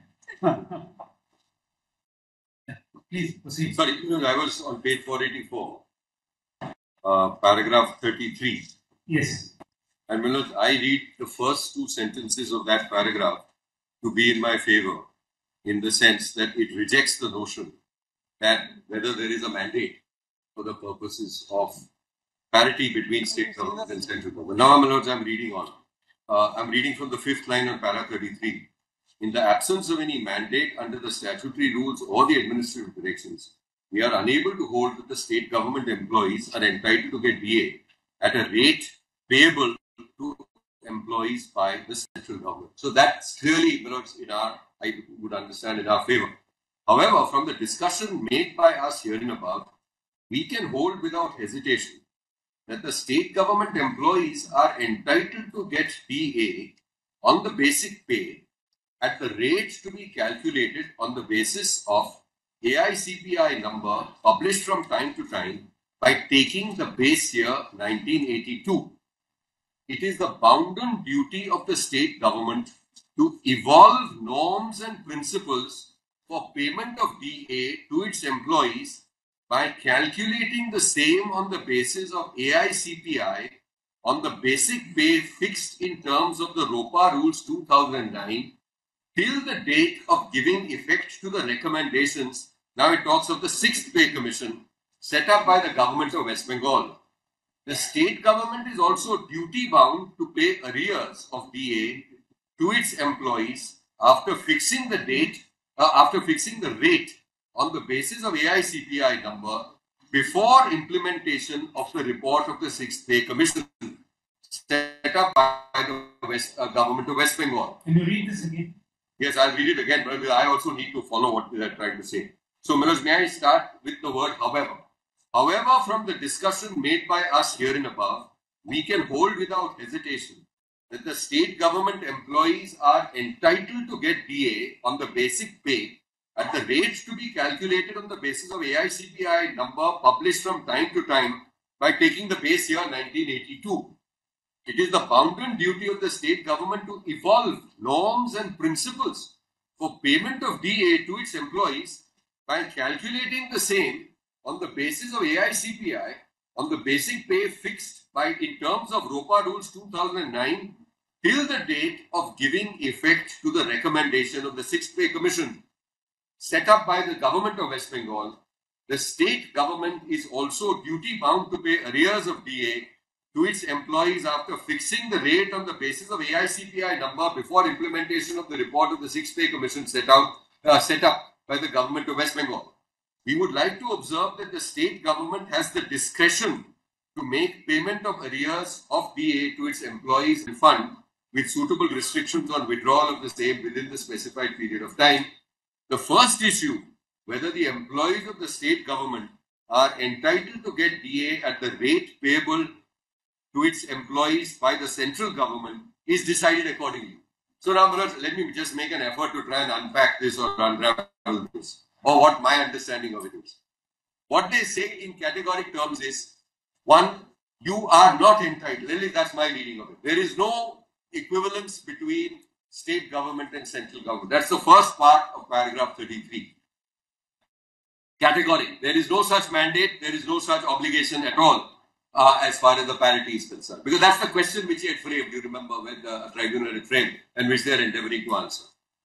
Then they say, however, and they bring in some notion after however, to say that it's the bounden duty of the state government to evolve norms and principles. Please see this. To evolve norms and principles for payment of DA to its employees by calculating the same, and then they make a suggestion as to how DA is to be calculated. Now, this is entirely outside the province of the tribunal, completely outside. This is entirely within the state government's province as to decide how to calculate DA, how much to give, and the methodology. Because I can understand that if there is some arbitrary methodology which is prescribed under the rules of the memorandum, someone has to challenge that. Challenge it squarely, get it struck down, and then of course the state government may have to, if it fails to sustain the methodology which it is adopting, it may have to come up with something new. But when you have an extant rule which is not challenged and which is not struck down, when you have an extant set of government memoranda from time to time, revising it, and you saw those rates going up, you have it, there is an application of mind. None of those are struck down. None of them are even challenged. We are paying in accordance with them. But then to foist through this backdoor method, whatever it means, by saying you must evolve some norms and you must evolve some principles, and you must thereafter, if there are arrears on the basis of those evolved norms and principles, pay the arrears as well. But we give you some flexibility as to how those arrears are to be paid, whether in cash or some credit to the Provident Fund. So this is at least my understanding of this. We'll come back to this because it returns in the operative directions. Now please go to page 488. So here I'm going to just in a sweep read paras 37 and 38, and then I'll come and I'll make my comments. Please. Para 37, page 488. This is the concluding portion. While remitting the case back to the tribunal, the division bench, this was the earlier round where we had succeeded, the division bench of the High Court has emphatically decided that the state government employees have the right to receive DA on the basic pay in terms of the ROPA Rules 2009. The tribunal was called upon to decide two issues which have been addressed by us giving our observations. The upshot of our observation is that the state government employees are entitled to get DA on the basic pay fixed in terms of the ROPA Rules 2009 at a rate to be calculated on the basis of AICPI number 1982 equals 100, published from time to time till the rate till the date of giving effect to the recommendation of the 6th Pay Commission set up by the government of West Bengal. The state government employees are also entitled to get arrears of DA on the basic pay to mitigate the loss of value of basic salary due to inflation after calculation of the rate of DA on the basis of the AICPI number 1982 equals 100 within a period of 1 year or before giving effect to the recommendation of the 6th Pay Commission, whichever is earlier. The office orders, memorandums under which DA was paid to the state government employees working in so-and-so, this is in New Delhi and in Chennai, at the rate payable to the employees of the central government are struck down as arbitrary, unreasonable and violative of Article 14 of the Constitution of India. This order will not stand in the way of giving any incentive to the state government employees working in New Delhi and Chennai by way of special allowance or any other allowances to compensate the loss suffered by them for their posting at a place far away from the state of West Bengal. The function of pleadings is only to state the material facts, and it is for the court or tribunal to determine the legal result of those facts and to mold the relief in accordance with that result as decided by the federal court in Messrs. Mulji Jetha versus Khandesh Spinning, reported in AR 1950 Federal Court 83. Accordingly, we would like to give the following directions on the basis of the findings made by us. The respondent number 1, Chief Secretary to the Government of West Bengal, is directed to evolve norms and principles within a period of 3 months from the date of the order for release of DA on the basic pay of the state government employees fixed in terms of the ROPA Rules 2009 by taking into consideration inflation on the basis of AICPI number 1982 equals 100 so that DA can be paid to the state government employees at least twice in a year till the date of giving effect to the recommendation of the 6th Pay Commission by the government of West Bengal for its employees.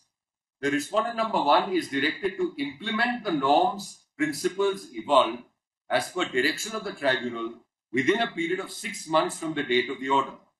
The respondent number 1 is further directed to make payment of arrears of DA on the basic pay to the state government employees by taking into account level of inflation on the basis of the AICPI number 1982 equals 100 by following norms and principles evolved as per the directions of the tribunal within a period of 1 year from the date of the order before giving effect to the recommendation of the 6th Pay Commission set up by the government of West Bengal, whichever is earlier.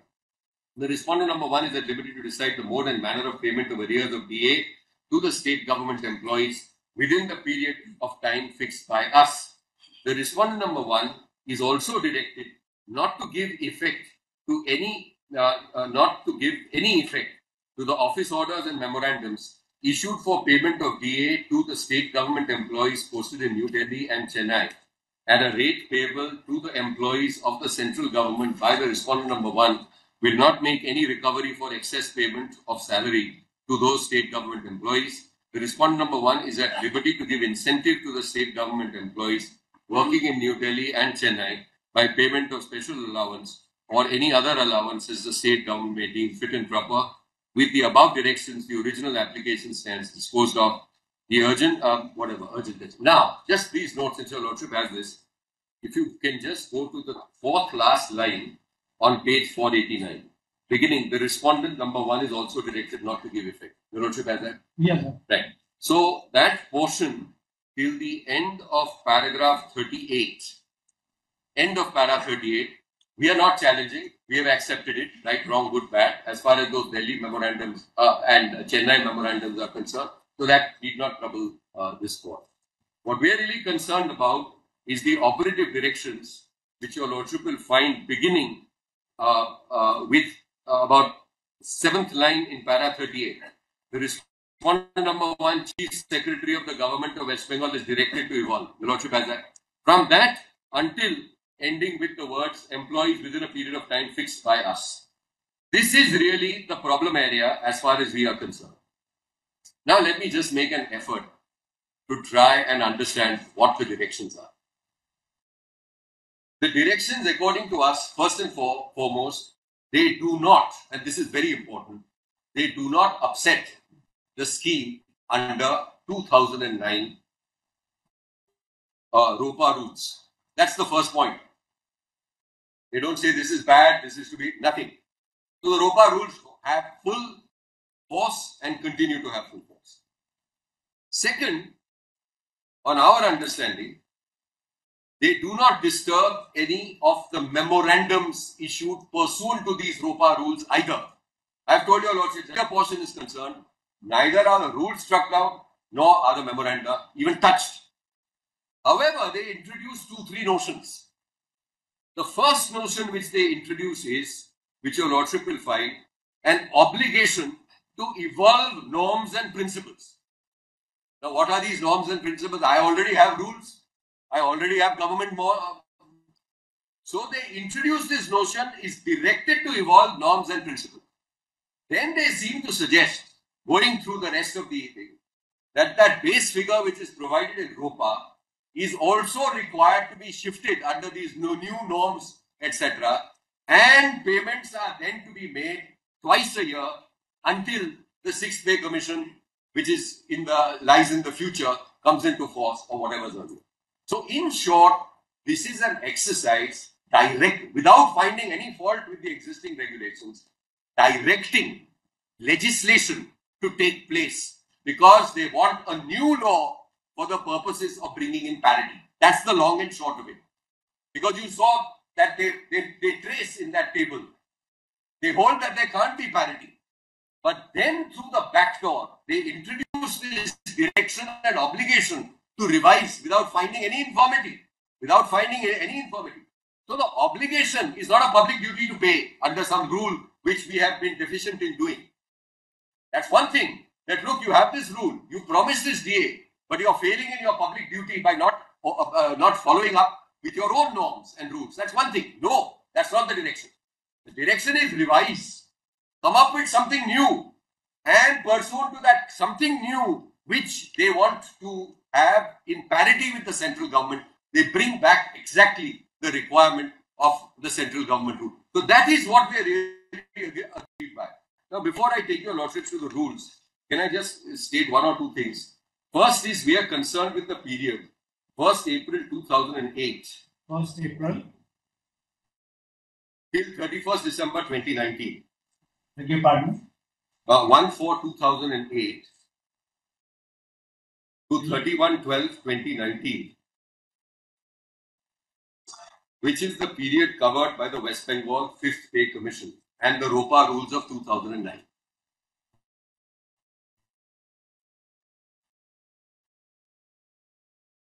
Now please go to volume 1. I'm sorry, it's the 6th week of state.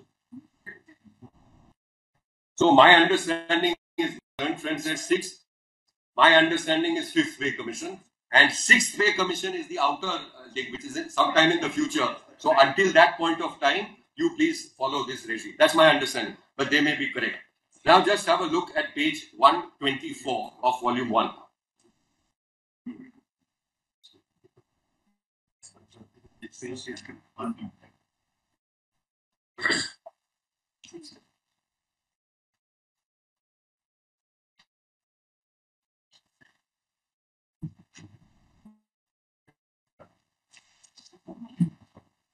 Yes. Do your Lordships have annexed your... Yes. Sorry.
Yes.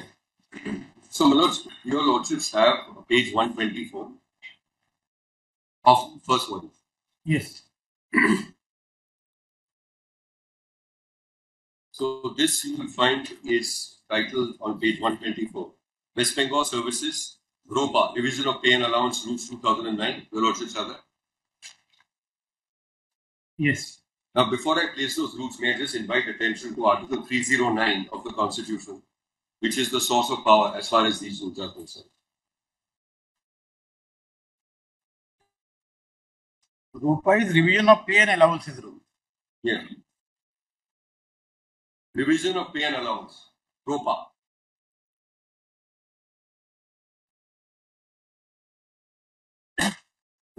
Sorry, Article 309, I'll just place it. Please. Recruitment and conditions of service of persons serving the union or a state. I'm sorry, Constitution. Yes, yes. Just, could you just... No.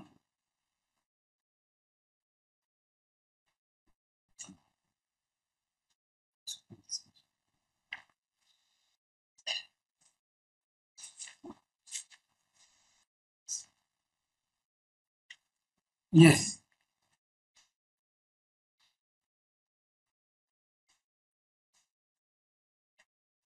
So, recruitment of and conditions of service of persons serving the union or a state.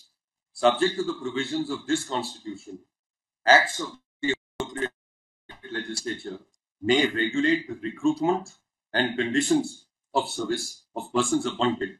No public services and posts in connection with the affairs of the union or of any state, provided that it shall be competent for the president or such person as he may direct in the case of services and posts in connection with the affairs of the union, and for the governor of a state or such person as he may direct in the case of services or posts in connection with the affairs of the state, to make rules regulating the recruitment and conditions of service of persons appointed to such services and posts until provision in this behalf is made by or under any act of the appropriate legislature under this article, and any rules so made shall have effect subject to the provisions of any such act. So this is our source of power. Now, if we may just place a few of those rules.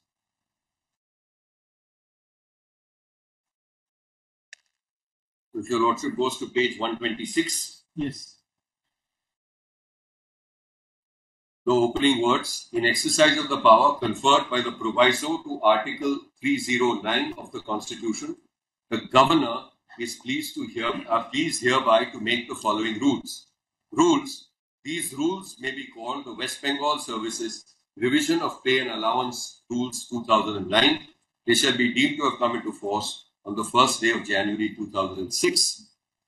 Save as otherwise provided by or under these rules, the rules shall apply to persons appointed to civil services and posts under the rule-making control of the Government of West Bengal, except members of the All India Services, the West Bengal Judicial Service, and the members of the service to whom the University Grants Commission and the All India Council of Technical Education scales of pay apply.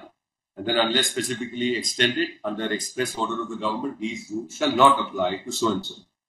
Now, if your lordship is pleased to go to Rule 3, definitions. In these rules, unless the context otherwise requires. Your lordship has that.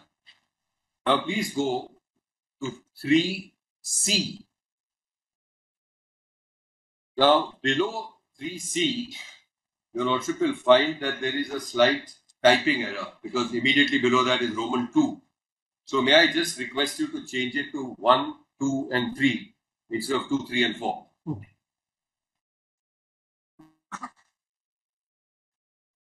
Now, existing emoluments mean the aggregate of 1, existing basic pay, 2, dearness pay appropriate to the basic pay, and 3, dearness allowance appropriate to the basic pay plus dearness allowance pay at index average 536 with 1982 equals 100. Now, this is what our rules provide. The rule does not. This is the manner in which it is framed. I will just take you to one or two other rules. But there is no concept. So there is a scale.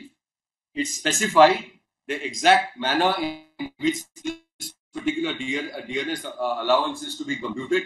It has to be appropriate to the basic pay and appropriate to the basic pay plus DNS pay at an index average 536 of 1982 equals 100. Now, we follow this strictly and down to the T. The tribunal, as your lordship has now seen, requests us to revise, revisit, come up with something new. The rules are clear. There's no fault found with these rules at all. Where is the question? As and when the government considers it appropriate to amend these particular rules, they have a constitutional sanction which I placed before the court. If there's something wrong with these rules, it has to be struck down. But it cannot and ought not to be where you have a direction, which your lordship will recall. I'll use the exact phraseology. The respondent number 1, Chief Secretary, is directed to evolve norms and principles within a period of 3 years, 3 months from the date of this order for release of DA on the basic pay of state government employees fixed in terms of ROPA by taking into consideration inflation on the basis of the AICPI number, page 489.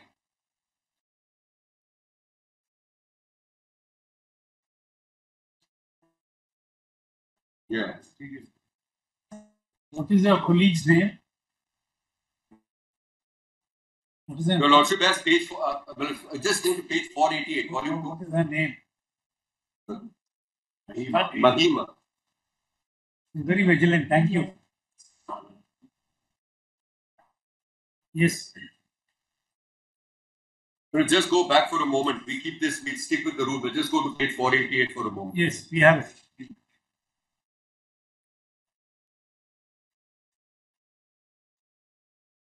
See the observation in para 37.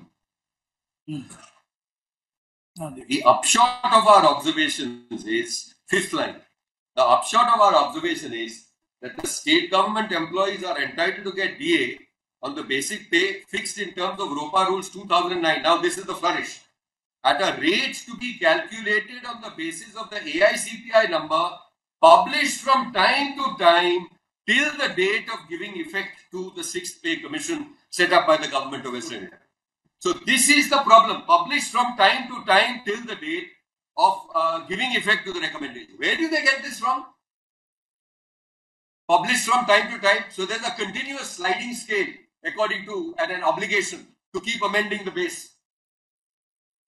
We are following the rules strictly. We are required to follow the rules strictly. But there is no question .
Those are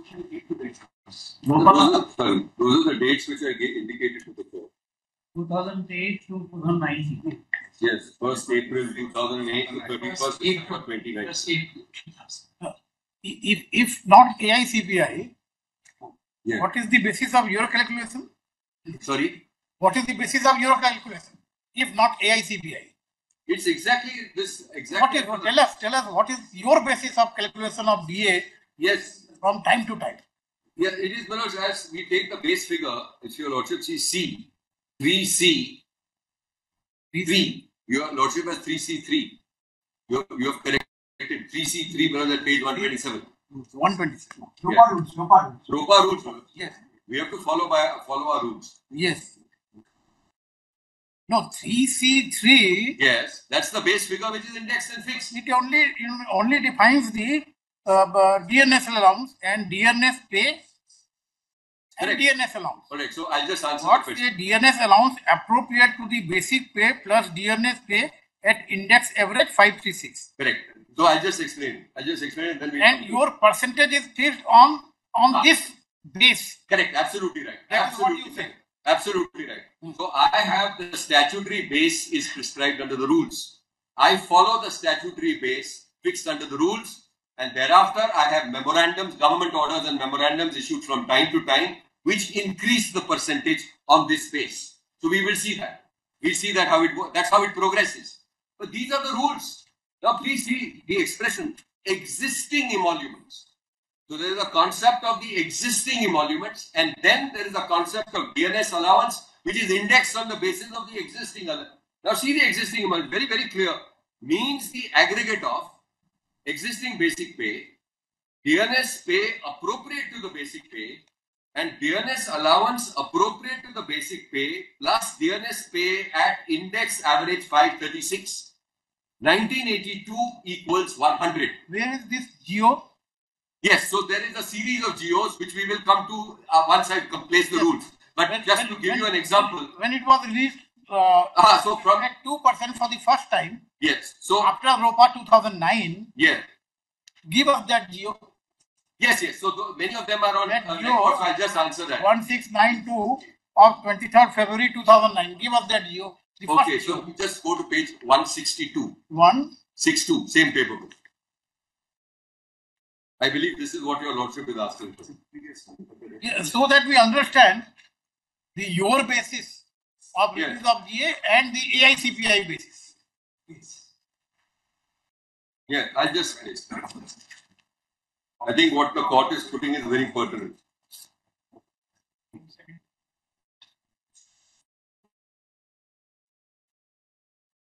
Your lordship has 162?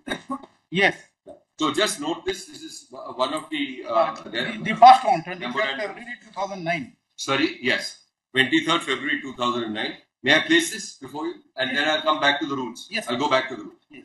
So just see this subject: clarificatory memorandum of the West Bengal Services Revision of Pay and Allowance Rules 2009, and on allied matters dealt with by the 5th Pay Commission.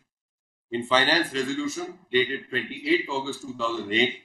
The government constituted a pay commission, and then the remit of the pay commission is indicated.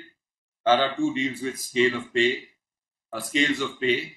Paragraph 3 deals with fixation of pay in the revised pay structure. Now there is a specific paragraph, which is paragraph 10, relating to DNS allowance. And may I take you there? It's at page 166. Yes. Your lordships have 166. Yes. So I'll just place this. Consequent upon revision of pay of government employees in accordance with the West Bengal Services Revision of Pay and Allowance Rules 2009, the DNS allowance to which government employees is entitled from time to time since the first day of January 2006 needs to be related to pay in revised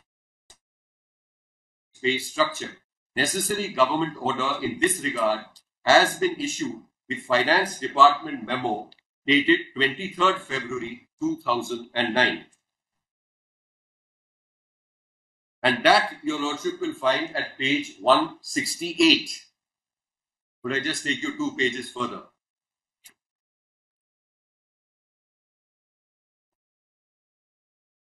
Please see last para 3. There's actually in para 2 there's a reference to Rule 12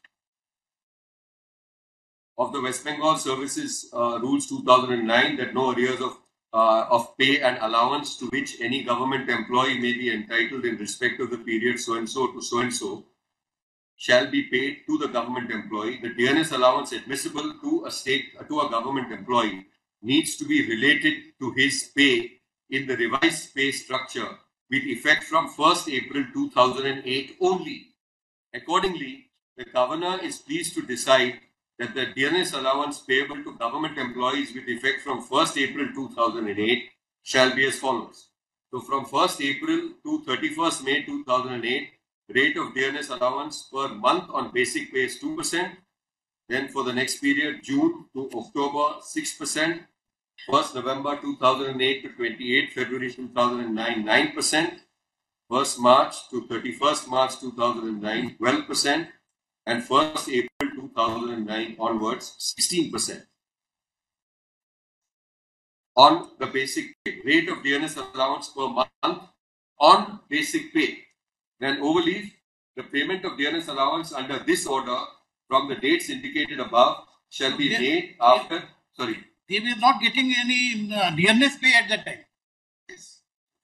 Earlier they were getting, but that's under a different set of rules, earlier rules. No. Under the ROPA, our rules come in 2009. 3C4.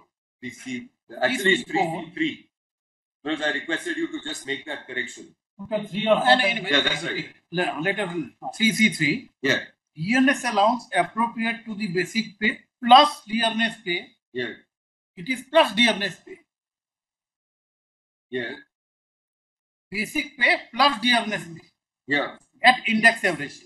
So 536. So in this para 3 of page 168, DNS pay is not mentioned. Only basic pay is mentioned. What is this difference? Yeah. So, Manoj, the earliest DNS pay gets merged with the basic pay. For the starting point. At the time of revision, it merges. Yes. So that's why the concept is very clear. Yes. DNS allowance appropriate to the basic pay plus DNS pay at the index average of 536. No. So that merges for the earlier period. When revision takes place, the DNS allowance or DNS pay merges with the basic pay. That's right. Then what is the need of mentioning in DNS allowance 3C3 appropriate to the basic pay plus DNS pay? If it is already merged. No, it will just see. It says existing emoluments means the aggregate of existing basic pay. Your Lordship will see that. Yes. Then DNS pay appropriate to the basic pay. Correct? Yes. And the third element would be DNS allowance appropriate to the basic pay plus DNS pay at the index average of 536. It doesn't define the DNS allowance separately. No, it doesn't seem to. You're right. DNS allowance is not defined, that means. No. It's a percentage which is notified from time to time. Yes. And which, in terms of which we pay. So this formula of 536 bracket 1982 yeah, 1982 equal to 100 is a formula for existing emoluments, not for DNS allowance. Not for DNS allowance. It is for existing emoluments. Yes, it's for existing. Yes, but it is not, for existing. Not exclusively for DNS allowance. Yeah. But it is for existing emoluments. Yes. DNS allowance is a part of emoluments. Yes. I would agree with that. And not independent. Yeah. Yes. It's an element. Yes, we are trying to understand. Yes. So this is the notion of large existing emoluments which is to be taken. On this existing emoluments, the government may in its discretion, in terms of paragraph 10, please just see.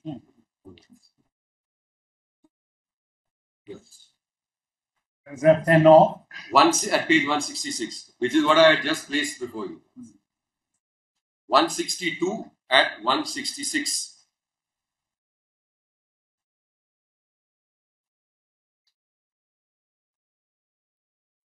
This is the first memorandum of 23rd February 2009. Your Lordship has that? Correct?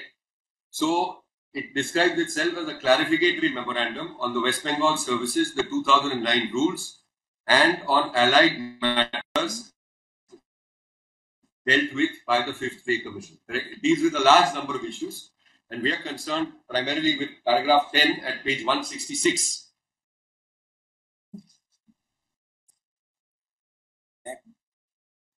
Your Lordship has that? Yes, please. Consequent upon revision of pay of government employees in accordance with the 2009 rules, the dearness allowance to which a government employee is entitled from time to time since 1st day of January 2006 needs to be related to pay in the revised pay structure, and a necessary government order in this regard has been issued with the Finance Department memo of 23rd February 2009. So this is moving forward. This is what the DA will be. And the DA will be as prescribed at page 168. The period is indicated and the rate of the applicable rate of dearness allowance per month on basic pay is also indicated at page 168.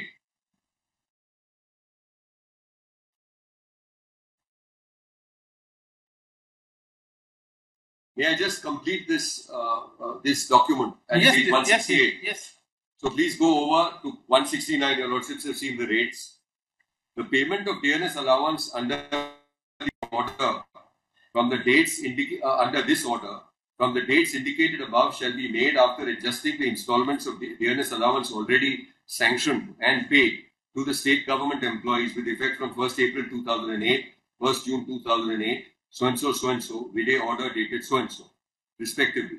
The term basic pay for the purposes of calculation of dearness allowance shall mean the pay drawn in the revised pay band, including the grade pay and NPA, where admissible, but shall not include any other types of pay.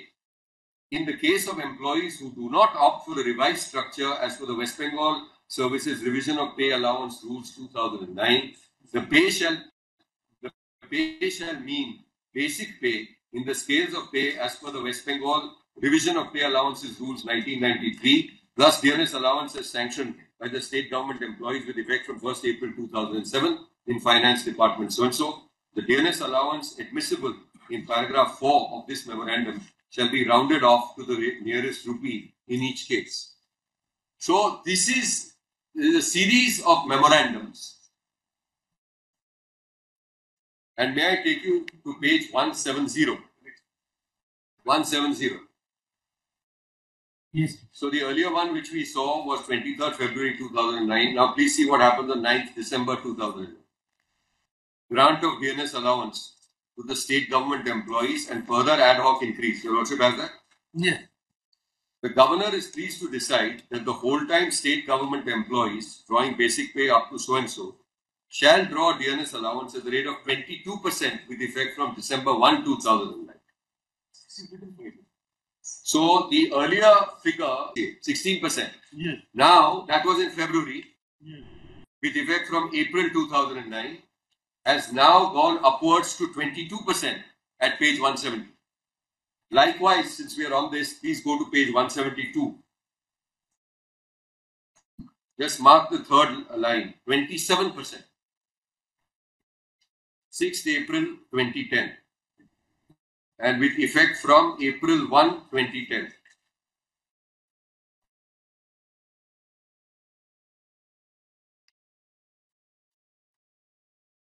Yes. Have your Lordships marked that? 27%? Yes. Yeah. Then please go to page 174. 35% from 1st December 2010. The date is 23rd November 2010. 35% with effect from December 1, 2010. Your Lordship has that. And then I'll just end with the one at page 176, which is 45%. We'll give you a table, Manoj, so that it will have all Yes. Yes. Yeah. Yeah.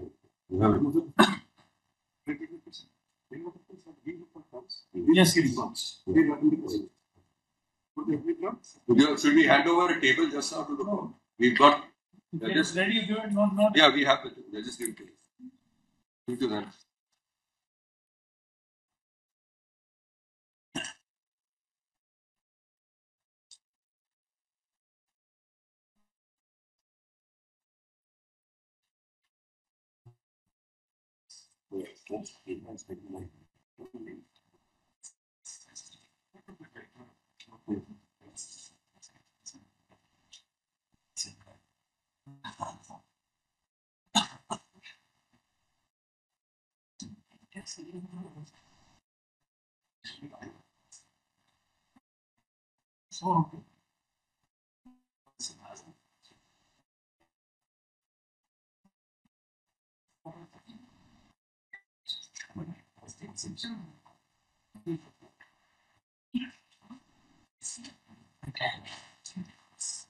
Yes.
So someone has to follow the rules. The second point is my computation in terms of the rules. Sorry. I'm not saying that don't argue your case. No, of course not. You are arguing your case, but yeah. Just we are trying to gather. Yes. Yeah. The difference between this index average and AICPI. Yeah. Just enlighten us. Yes. It is not against you. We are just trying to understand the list. You're just trying to understand. No. I'll endeavor to supply that. I mean, what I have understood. But just have a look at this. Please just take up this sheet, which has just been handed. Yes, we have. Right. Now, instead of going from memorandum to memorandum, just please see what has happened. What you will find as far as the government West Bengal is concerned, there is a periodic application of mine. Having regard to the periodic application. Their grievance is not against this percentage. No, their grievance at the end of the day is, at the end of the day, that the same percentage would fetch more in terms of rupee under AICPI. Yes. And less in terms of index. So your lordship is absolutely what we have understood. No, actually, what your lordship. So what till this time. Yes. So let me. My understanding is also similar in the sense what the tribunal has required to be done in terms of this revision and revisiting and coming up with principles is to shift the base. I have a base. Understood. Sorry? That your case is that if the rules say that it has to be on the basis of index average, tribunal should not have or could not have shifted the whole calculation to AICPI base. Yes. That is what Your argument is? No, this index average of 536, just please have a look at that, page 127. 1982 is 100 rupees. So as and when this particular rule comes into force in 2009, with effect from 2006. Mr. Diwan, yes. Sorry. Kindly come back to volume 2, page 484, para 33. Yes. Para 33. Yes. I'm on that. We appreciate your submission that the tribunal could not have legislated, could not have issued a mandamus in the legislate. No difficulty. But we are only trying to understand on what basis or how this AICPI came to the knowledge of the tribunal and what was the basis for it to give such a direction. Because you have invited our attention to the statutory provision, which is the rules, the ROPA. Yes. And you have invited our attention to 3C Roman 3. Yes. Which speaks of index average. Yes. So we are trying to understand what is the difference. My query correct. is That's the query. That it speaks of index average. Yes. Where does this AICPI come from? So and what is the difference between the two? Is what we have to please maybe not. It's almost lunchtime. Yeah. After lunchtime. I'll just revert. Begin. But if I may just hazard a guess before lunch. So essentially, what is the operative direction, as far as I am concerned, on my understanding is that the central government follows a certain methodology insofar as AICPI is concerned, including periodic revisions as far as the base figure is concerned. We want to understand what is this concept of AICPI. Where does it come from? All right, and what was the basis on which the tribunal came to such that's what I'll try and just supply a note. Very good. I'm grateful. We'll continue after.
Walking भी जा सकते हो गाड़ी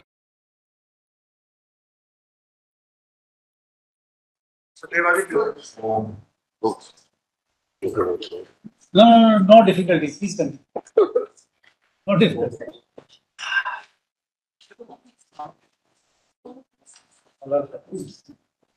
Mr. Devan, continue, please. No difficulty. It's just a small matter. Not a small, but a very. Yes. What do you say? Just a human angle, my lord, if your lordship can confirm. He was showing no remorse at all. My lord, Even in the counter, he files again. My lord, the lordship, my lord, doesn't. You understand? That's why my lord says. He always said yes. Some apology. We also persuaded. One sorry word.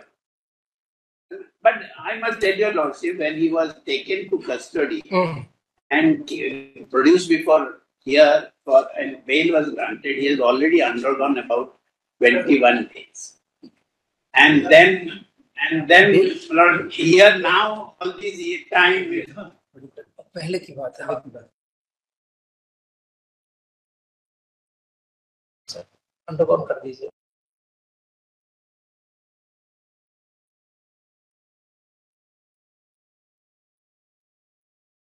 The petitioner has been sentenced to 2 months imprisonment by judgment and order dated 15/7/25. Learned amicus curiae, senior counsel Mr. So and so, appearing as amicus curiae, pointed out that previously also, the petitioner has suffered 21 days imprisonment before being granted bail by this court. Can you point out that order? Yes, not there. It is there, my lord. If I was to look at order. With the order dated so and so.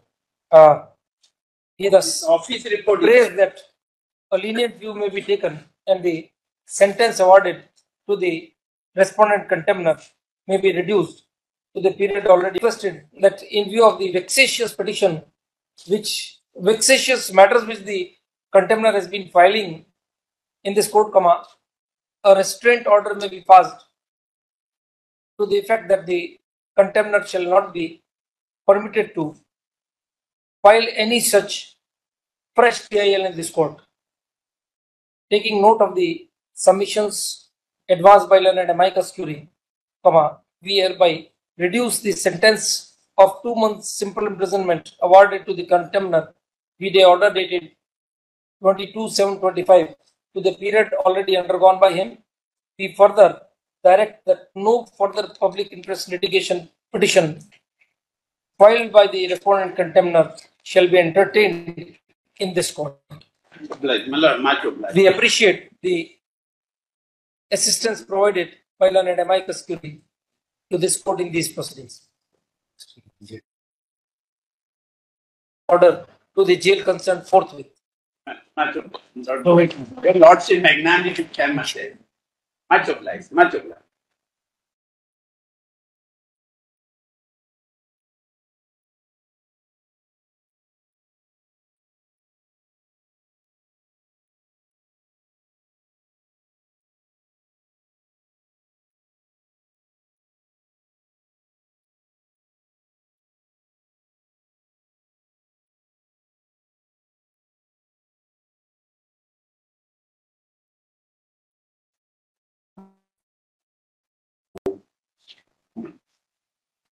Your Lordship's kind permission, make a permission. Your Lordship should pass an order of 1st of August this Friday, Your Lordship. There is a slight graphical error in the second last paragraph. An incorrect FIR number has been mentioned. There were two FIRs, 138 and 96. 138 is by me, 96 is by complainant. Another FIR. Yes, sir. So, para 9, Your Lordship. Crime Crime number case number would be 96. Very good. Grateful, Your Lordship. Yes, please.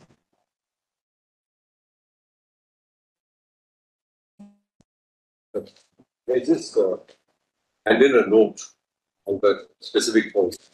Give it to them.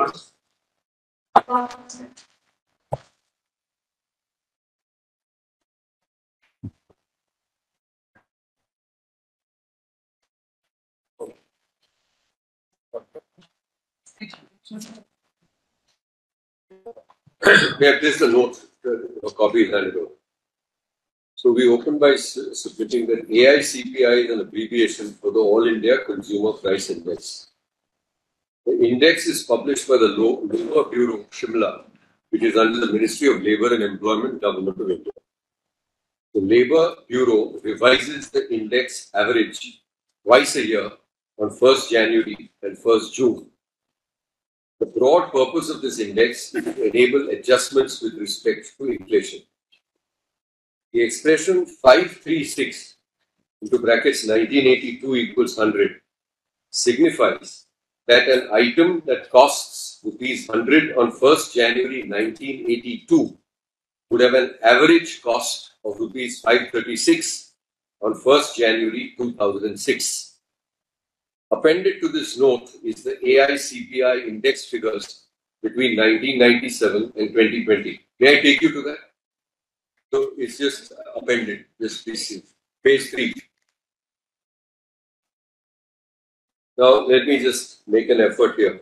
So the first column which you will find is the year. So it runs from 1997 all the way up to 2020, correct? Then this index as for every month is given corresponding to each year. And at the end, you will find a column titled average, rounded. Now, if you go down to the year 2005, you will find the average figure of 536. So that's the 536 figure which is as on in average for 2005. So it takes an average of all those 12 months. And it would be applicable presumably on 1st January 2006. So that's the reason why this figure is taken, and it's a static notion as far as my rules are concerned, which we come through. So this is how we explain it, and then you will find that the average rounded figure goes up from time to time. Now, may I just return to the note? Serial number 7. The bold font figures in the last column under the heading average are the 12-month average of the monthly index figures indicated in the row. Your Lordship, sorry, I'm going back. Yes. Para 8 or point 8. Yes. The expression index average 536 appearing in Rule 31C3 of ROPA 2009 refers to the average figure corresponding to year 2005 or as on 1/1/2006. In accordance with ROPA 2009, the state government applies the rate of DNS allowance notified from time to time as a percentage of basic pay. The notified rates are the ones in the memoranda issued by the state government. The AICPI index rates are alien to ROPA 2009, save and except only for the definition of the component of existing emoluments in Rule 31C3. The ROPA 2009 adopts a fixed point index average base figure of 536 for the purpose of calculation of the starting or existing emolument. The rules do not have a sliding scale concept of changing the index average from time to time for the purpose of fixing DA rates in the future. The rate of DNS allowance is left to the discretion of the state government depending on various factors including fiscal space and financial priorities. An illustration of the DNS allowance component of a state government employee with an existing basic pay of rupees 50,000 as on 1st April 2008 is set out below. So DNS allowance as on 1/1/2013, which would be at the rate of 52%, but that's from that percentage table which we have given, it would correspond to rupees 26,000. Applying the directions of the tribunal to calculate DA on the basis of AICPI number published from time to time would mean that as on 1st January 2013, the DA computation would be as follows. DNS allowance as on 1/1/2013 would be at the rate of 80%, which is 40,000 rupees.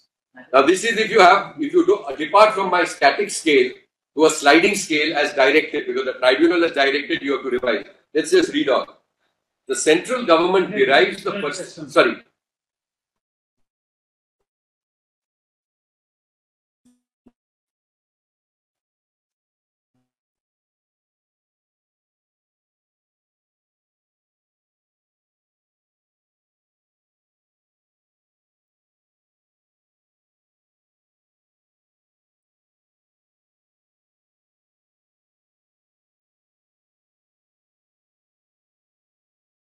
Up this table for a moment, which I handed over before lunch. You just take up that table. Yes. As against the date 1st January 2013 on the top part. Yes. Yes, I'm sorry.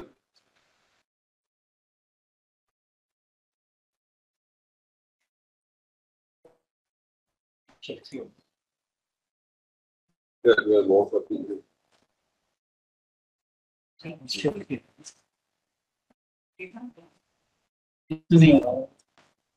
There's a file We'll share it. So we'll give you an extra. We have a copy. Sorry. Yes. So as far as government of West Bengal is concerned, just please go around the 8th to the 9th column. You will find 52. And the corresponding date is 1/1/2013. Your Lordship has 52 as the rate of DA percentage. 30. 30 and 1/1/2013. And that's 52. Yes. If you go down to Government of India, please go down to the figure 80. 30. And the corresponding is 1/1/2013. Correct? So just going back to the note which I was placing, if you go to point 15, Yes. an illustration of the dearness allowance component of a state government employee with an existing basic pay of 50,000 as on 1st April 2008. As on 1/1/2013, the dearness allowance applying the 52% would be 26,000. For us, as this is what we are paying. But applying the directions of the tribunal to calculate the DA on the basis of, now they say that you must go on the basis of AI-CPI, number published from time to time, would mean that as on 1st January 2013, the DA computation would be as follows, which would be 80%, which is 40,000 rupees. The Lordship has that. So that's now point 17. Please just have a look at point 17 in my note. Yes. The central government derives the percentage of dearness allowance immediately on the basis of and in response to the average AI-CPI index as published from time to time. The tribunal records also that for the central government, DA percentage increase will be the same percentage increase in AI-CPI, and that is paragraph 28.5, page 480 of volume 2. In substance and effect, the dearness allowance percentage published by the central government is linked to and determined on the basis of the AI-CPI average as published from time to time. So that's the central government formula. Sorry.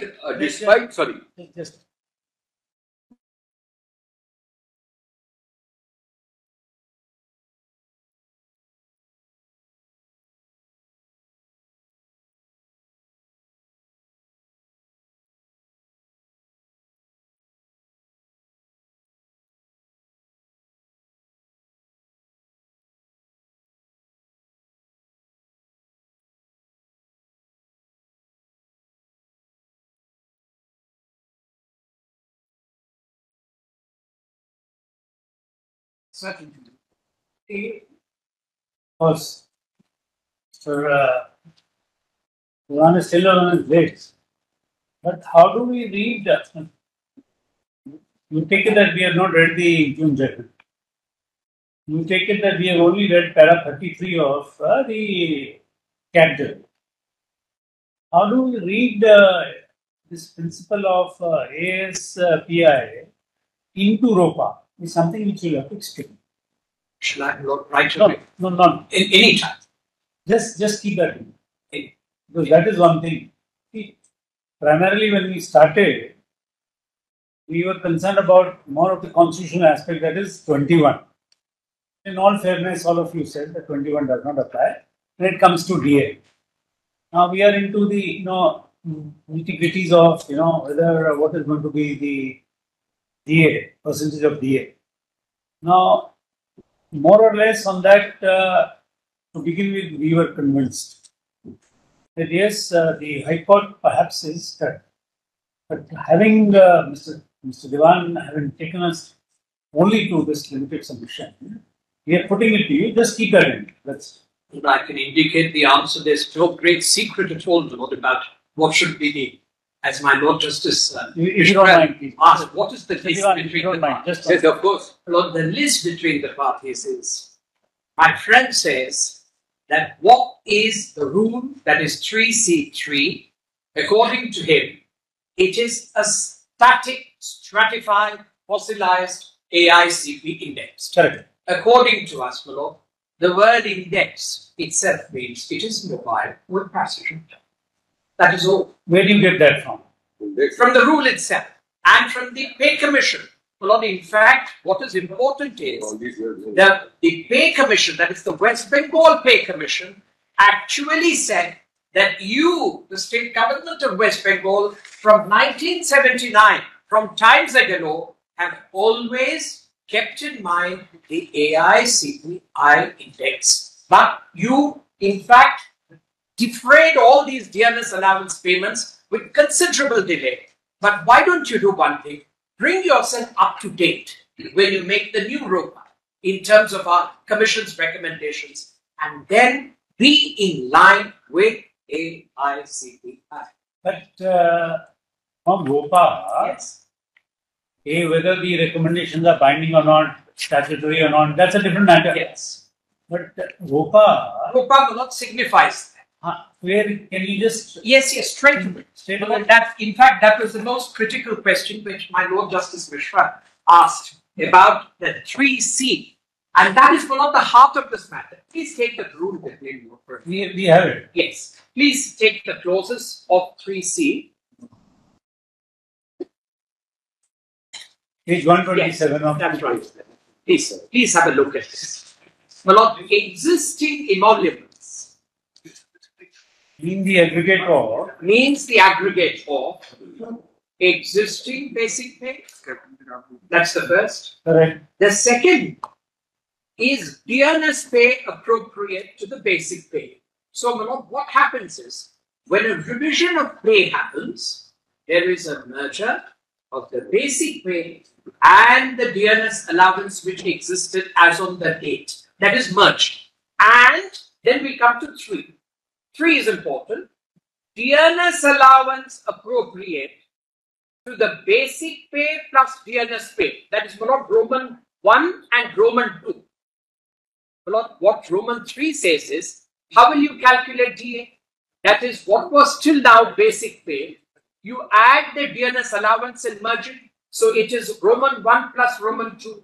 On Roman 1 plus Roman 2, Roman 3 will be appropriate to the basic pay plus dearness pay. Now, the crucial word is at index average.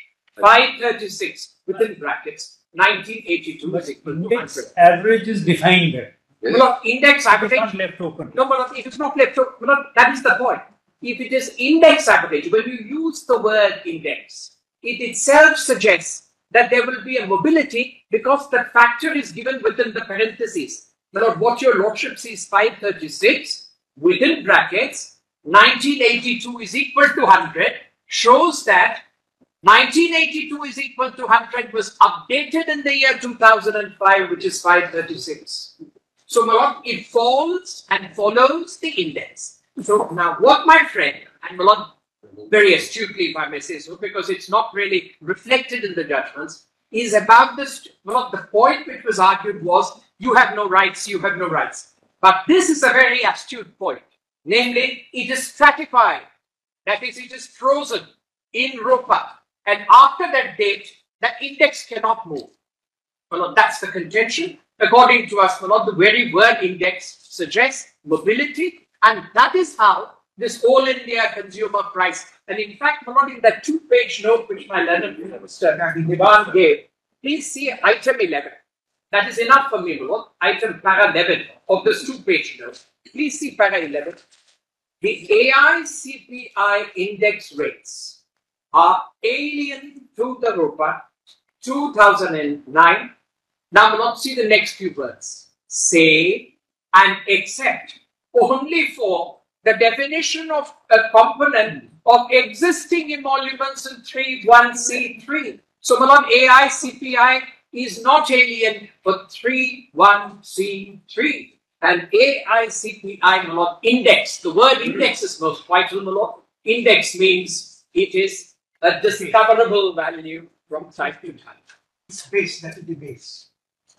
This is one of the lists. Yeah. But as per this chart, yes, they are showing the index, this index average is very from year to year. Yes, yes. And it's according to them also, it's not static. Yeah, exactly. The only thing is that index which you will take into account, that is AIC. Sorry. Adding to what my lord is saying. Please, please, Bruno.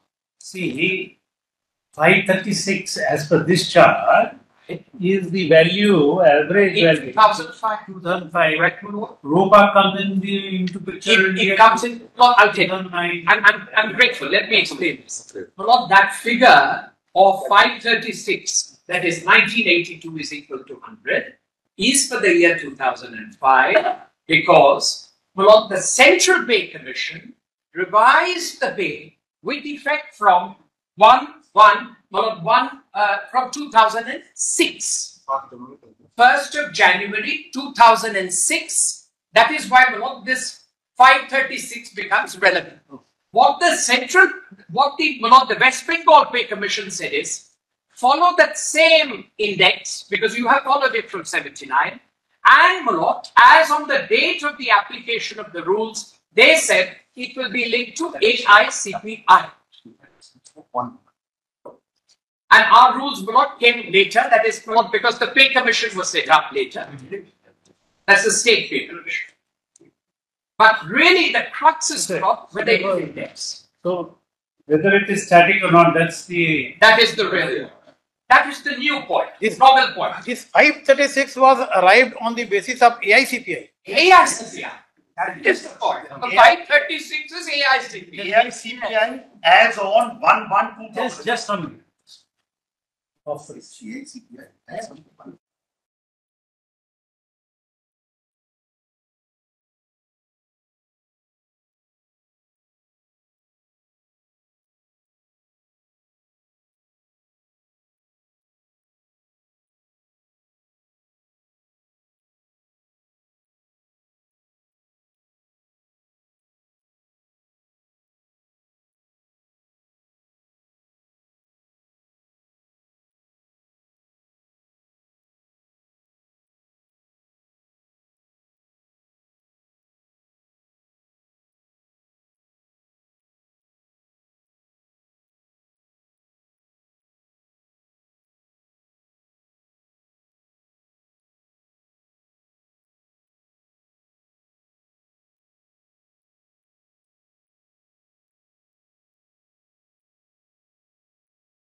Calculation of future increase in DA on the basis of AICPI.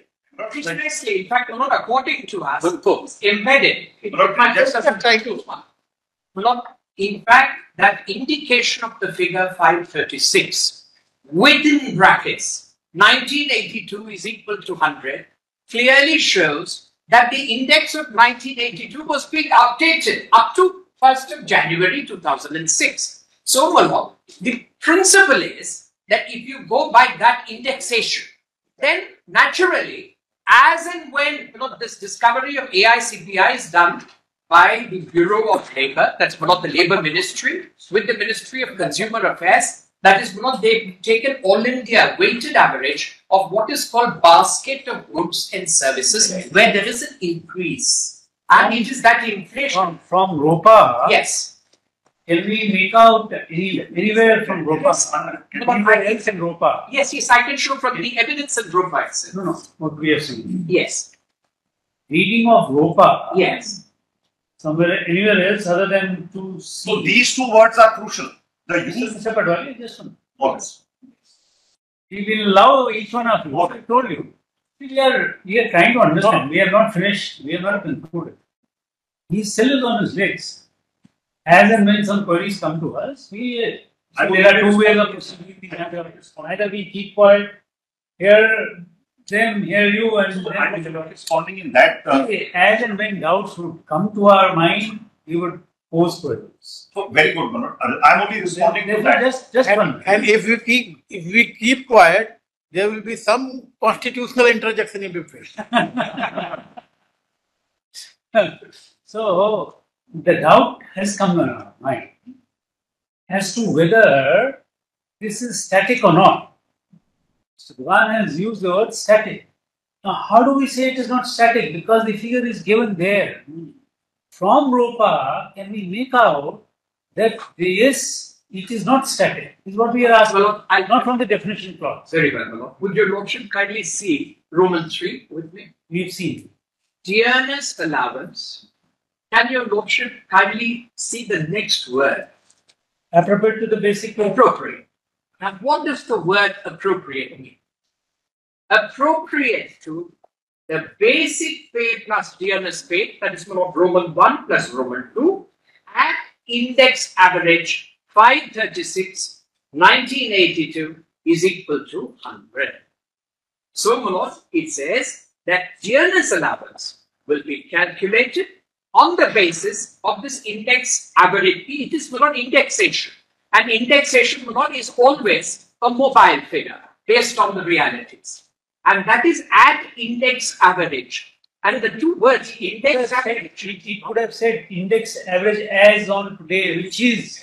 Well, it is as on, in fact. It doesn't say that. No, we are not the legislators. We are not. No, I understand. There's no problem. I mean, we are just, thinking a lot. It doesn't say. Yes. It fixes. It doesn't say as on. Well, there's another, there's another rule. Well, how do we read a statute? That's what we are. No, I understand. And that is why, my lord, when you see these words, that is dearness allowance appropriate. How do you get appropriateness? By using that indexation.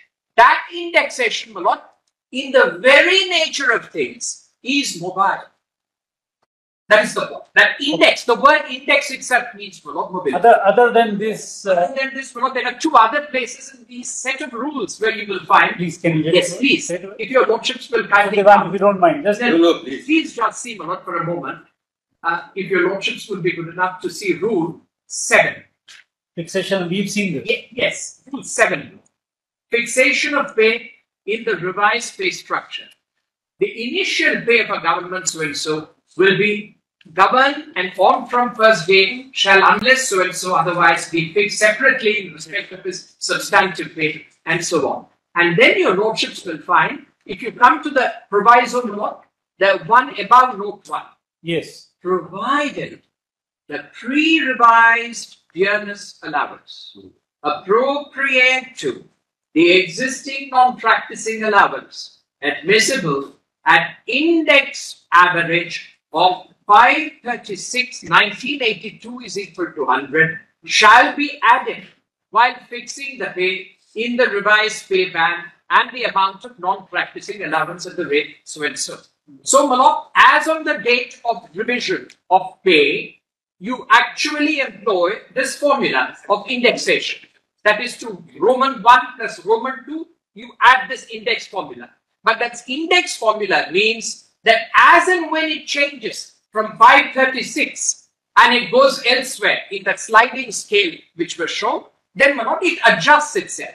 So, my lord, really the rule is one for adjustment in a pay band. My lord, in a pay band, there's an adjustment. Okay. This is the point. But I must say, my lord, it's a brilliant point taken for the first time. I have no objection. The point is a good one. It should be dealt with. Just 1 minute to add, with your lordship's kind permission. Yes. Please see the same definition, dearness allowance again. Your lordship said, where does the indexation come in? Indexation comes in by the use of one expression and some words. It says dearness allowance appropriate at the basic pay plus pay at index average. Index average is a well-known expression, as Mr. Diwan's note number 3 and 4 points, it showed to your lordships that this index average is given by the Labour Bureau twice a year on 1st January and 1st June. I'll just read point number 2 and 3 which he has said. This index average is published by Labour Bureau, point 3. The Labour Bureau revises the index average twice a year on 1st January and 1st June. The broad purpose of this index is to enable adjustments with respect to inflation. Therefore, dearness allowance, as we all know, has two components. dearness allowance appropriate to basic pay, which is fixed when the pay revision takes place by the pay commission. And the second component of dearness allowance is dearness pay. Dearness pay is never fixed. It is always linked to inflation, which is consumer price index. So therefore, your lordship may see the plus dearness pay at index average, and we know index average comes twice a year. And why should it slide? The next 82 equal to 100 has to be given some meaning. If 1982 is equal to 100, when I am getting pay in 2010, we will have to see this 100 also, what it is. So therefore, this 82 equal to 100 is very crucial. So the rule tells us, when you are fixing dearness pay on the indexed average, you will take 1982 as 100. Then what do? You see the index average for that year and give the dearness pay. Now, therefore, 82 equal to 100 is very crucial when your lordship actually sits down to interpret the rules. See, you want us to read into no. Add something to the statute. Anyhow, No, we look into index. Now, two more points. Number one, the proof of the pudding is in the eating. On index average, they have been giving it to us. They have been giving it, but they have not been giving it twice a year. So what was our problem? Our problem was, we went to the CAT-C. They are giving it, but they give it whenever they... We'll come back to you. Yes. Continue. Okay. Now, if you just go back to my note for a moment. Yes. I have just completed point 17. So I'll just complete the rest of the note and then move on. Point 18. In substance and effect, the DA percentage published by the central government is linked to and determined on the basis of AICPI average as published from time to time.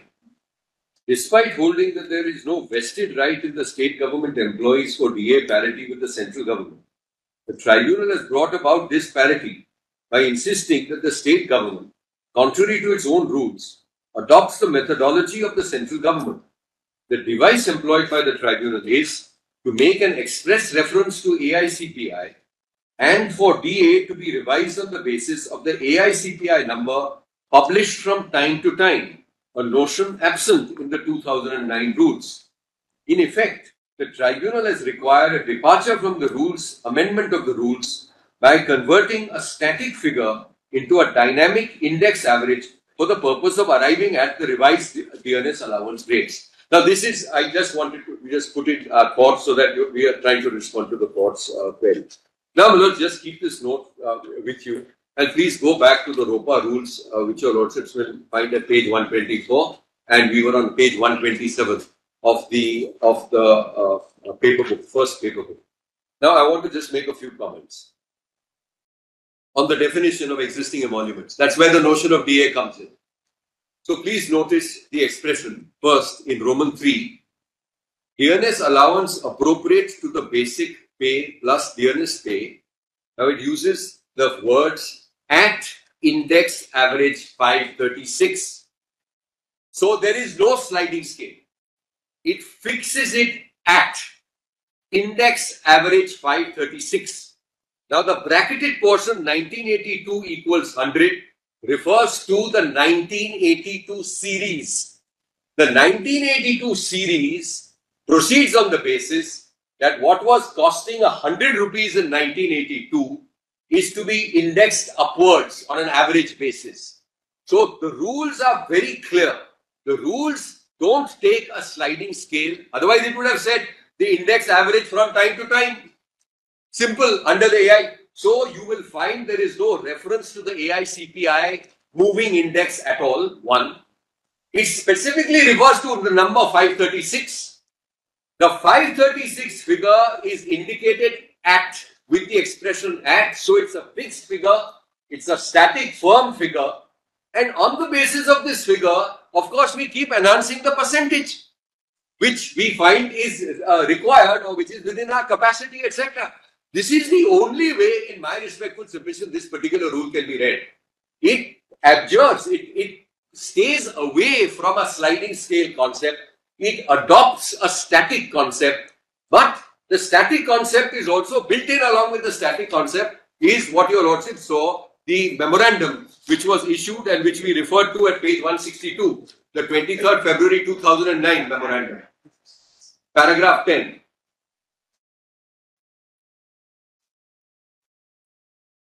On page 166. Consequent upon the revision of pay of government employees in accordance with the West Bengal service rules, the DNS allowance to... Yes.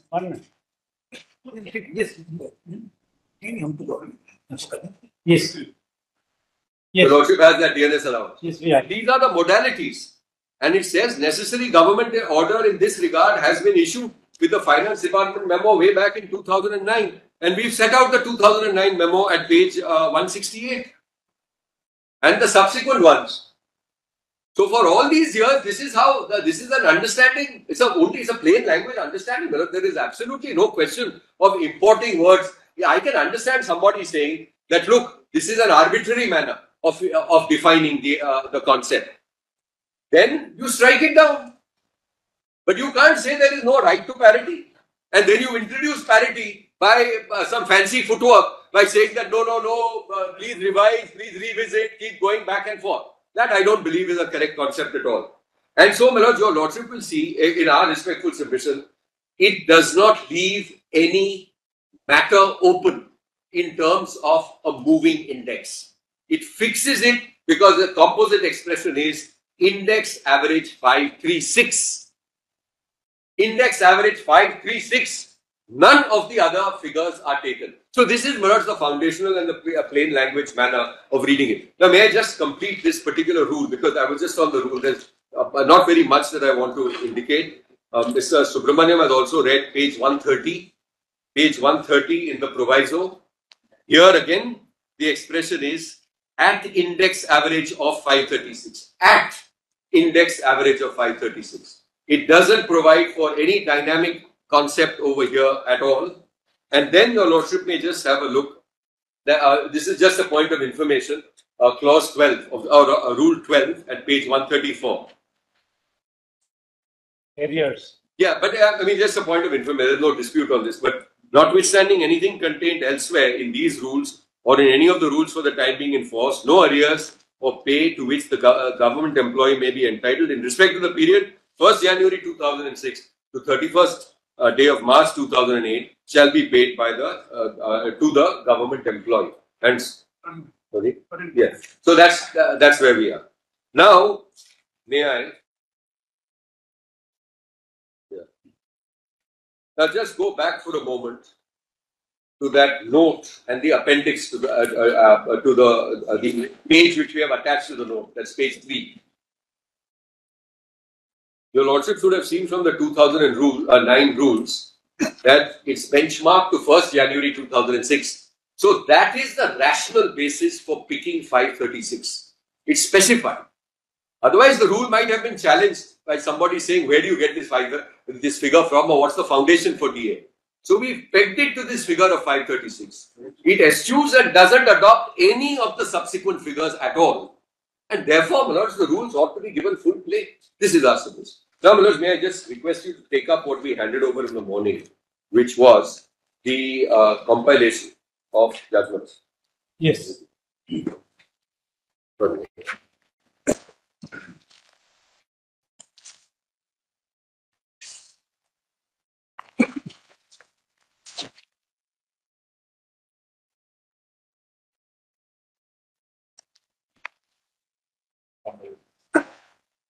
The lordships have had that compilation. Yes.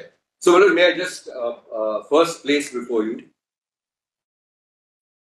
this Jalan Trading Company. We've given the broad heading. Yes. On the concept of DNS allowance. So, this may be of some assistance. Just please go directly to page 3.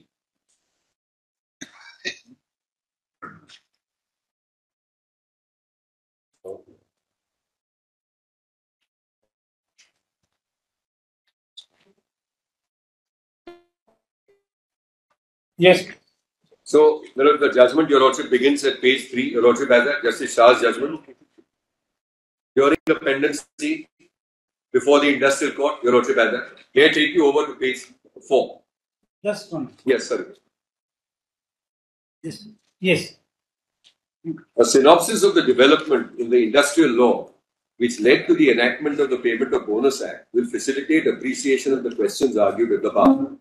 Claims to receive bonus, it appears, were made by industrial employees for the first time in India in the towns of Bombay and Ahmedabad after the commencement of the First World War.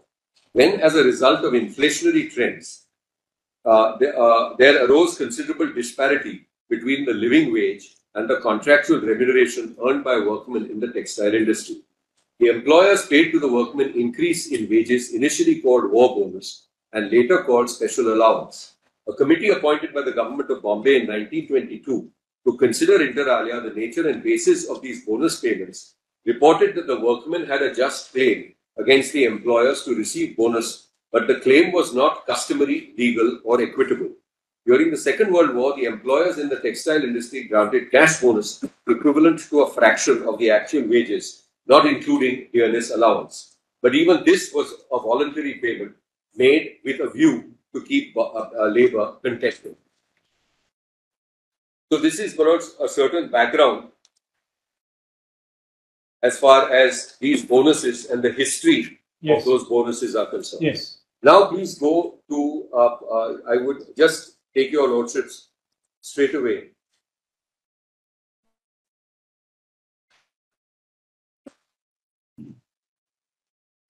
Where is Union of India? To page,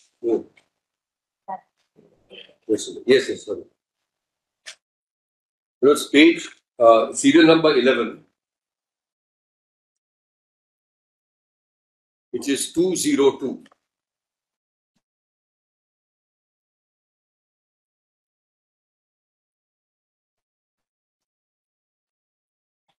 Yes, please. Your Lordship has that 2007, 7 SCC 472, Union of India versus Arjun Jyoti Kundi. Yes. Now here, please go to paragraph 16. Yes. We had recently held in K.S. Krishnaswamy, 209. Yes. We had recently held in K.S. Krishnaswamy that the recommendations of pay commissions are subject to acceptance or rejection. Speaking for the bench, one of us, Justice Sema, stated, "It is well settled principle of law that recommendation of pay commission are subject to acceptance/rejection with modification of the appropriate government. So unless the government has accepted the recommendation to merge the cadres, the court cannot proceed on the basis of recommendation alone or to direct the government to accept the recommendation.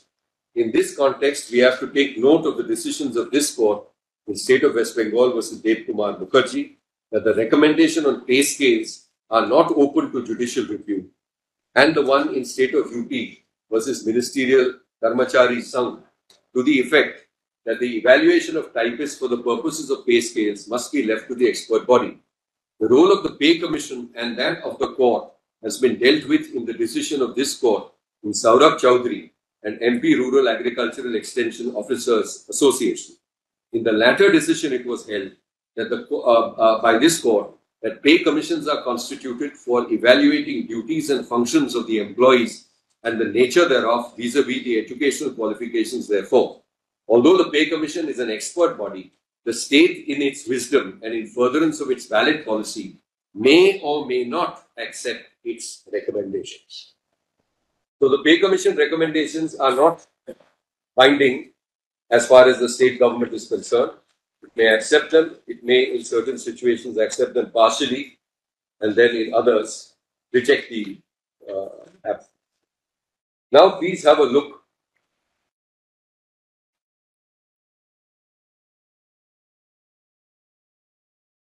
at four sets of decisions which we want to place with regard to fiscal policy issues. The Lordship goes to the index. Serial numbers 2, 3, 4 and 5. Yes. Your Lordships have that. So I'll just place, my Lords, para 21 of Bengal Chemical, page 49,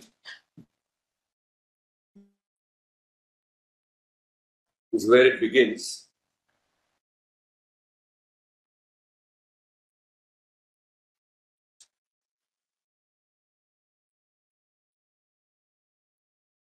And if your Lordship is pleased to go to page 56.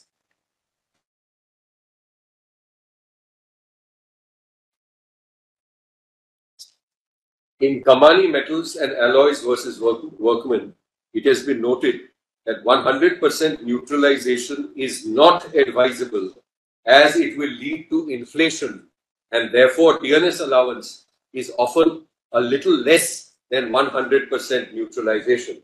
The following principles broadly emerge from the above decisions. Full neutralization is not normally given except to very lowest class of employees. The purpose of DNS allowance being to neutralize a portion of the increase in the cost of living. It should ordinarily be on a sliding scale and provide for an increase on the rise of cost of living and decrease on a fall in the cost of living. The basis of fixation of wages and DNS allowance is industry cum region. Employees getting the same wages should get the same DNS allowance irrespective of whether they are working as clerks or members of subordinate staff or factory workmen. The additional financial burden, which is a revision of the wage structure or DNS allowance, would impose upon an employer and his ability to bear such burden are very material and relevant factors to be taken into account. Having due regard to the above principles, we are satisfied in the instant case that the tribunal has made substantially a correct approach in considering the claim for revision of DNS allowance.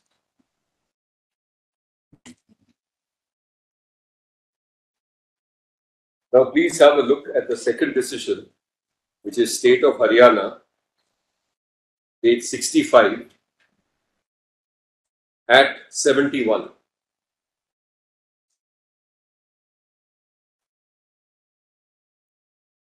Yes, please. The court in the case of Secretary Finance Department versus WB Registration Services Service Association, dealing with the question of equation of posts and equation of salaries of government employees, made the following observation. We do not consider it necessary to traverse the case law on which reliance has been placed by counsel for the appellants, as it is well settled that equation of posts and determination of pay scales is the primary function of the executive and not the judiciary, and therefore ordinarily courts will not enter upon the task of job evaluation, which is generally left to expert bodies like the pay commission, etc. But that is not to say that the court has no jurisdiction and the aggrieved employees have no remedy if they are unjustly treated by arbitrary state action or inaction. Courts must, however, realize that job evaluation is both a difficult and time-consuming task, and even expert bodies having the assistance of staff and requisite expertise are found difficult to undertake, sometimes on account of want of relevant data and scales for evaluating performances of different groups of employees. This would call for a constant study of external comparisons and internal relativities on account of changing nature of job requirements. The factors which have to be kept in mind for job evaluation may include the work program, the nature of contribution, the extent of responsibility, the extent of nature of freedoms, the extent of power vested in him, the extent of his dependence on superiors, the need to coordinate with other departments. We have referred to the history of service and the effort of various bodies to reduce the total number of pay scales to a reasonable number. Such reduction is in the number of pay scales has to be achieved by resorting to broad banding of posts by placing different posts having comparable job charts in a common scale. Substantial reduction in the number of pay scales must inevitably lead to the clubbing of posts and grades which were earlier different and unequal. While doing so, care must be taken to ensure that such rationalization of pay structures does not throw up anomalies. Ordinarily, a pay structure is evolved keeping in mind several factors: method of recruitment, level at which the recruitment is made, the hierarchy of service, minimum educational, technical qualifications, avenues of promotion, the nature of duties and responsibilities, the horizontal and vertical relativities, public hearings, satisfaction level, employer's capacity to pay. We have referred to these matters in some detail only to emphasize that several factors have to be kept in view while evolving the pay structure and horizontal and vertical relativities have to be carefully balanced, keeping in mind the hierarchical arrangements, avenues of promotion. Such a carefully evolved pay structure ought not to be ordinarily disturbed, as it may upset the balance and cause avoidable ripples in other cadres as well. It is presumably for this reason that the Judicial Secretary, who has strongly recommended substantial hike in the salary of sub-registrars to the Second State Pay Commission, found it difficult to concede the demand made by the Registration Service before him in his capacity as the chairman of the State Pay Commission. There can therefore be no doubt that the equation of posts and equation of salaries is a complex matter which is best left to an expert body, unless there is cogent material on record to come to a firm conclusion that a grave error has crept in and fixing the pay scale for a given post and court's interference is absolutely necessary to undo the injustice. It has to be kept in mind that a claim for equal pay for equal work is not a fundamental right vested in the employee, though it is a constitutional goal to be achieved by the government. Fixation of pay and determination of parity in duties and responsibilities is a complex matter which is for the executive to discharge. While taking a decision in the matter, several relevant factors come, some of which have been noted by this court in decided cases, are to be considered, keeping in view the prevailing financial position and capacity of the state government to bear the additional liability of a revised scale of pay. It's also to be kept in mind that the priority given to different types of posts under the prevailing policies of the state government is also a relevant factor for consideration of the state government. In the context of a complex nature of the issues involved, the far-reaching consequences of the decision in the matter and its impact on the administration of the state government, courts have taken the view that ordinarily courts should not try and delve deep into administrative decisions pertaining to pay fixation and pay parity. This is not to say that the matter is not justiciable or that the courts cannot entertain any proceeding against the administrative decisions taken by government. The court should approach such matters with restraint and interfere only when they are satisfied that the decision of the government is patently irrational, unjust, and prejudicial to a section of employees, and the government, while taking the decision, has ignored factors which are material and relevant for a decision in the matter. Even in a case where the court holds that the orders passed by the government to be unsustainable, then ordinarily a direction should be given to the state government or the authority taking the decision to reconsider the matter and pass a proper order. The court should avoid giving a declaration granting a particular scale of pay and compelling the government to implement the same. As noted earlier, in the present case, the High Court has not even made an attempt to compare the nature and duties and responsibilities of two sections of employees, one in the State Secretariat and the other Central Secretariat. It has also ignored the basic principle that there are certain rules, regulations, and executive instructions issued by the employees which govern the administration of the cadre. Then please, if your lordships are pleased to go to Punjab State Cooperative Milk Producers Federation, Yes. which your lordship will find at page 74, at page 97. Yes.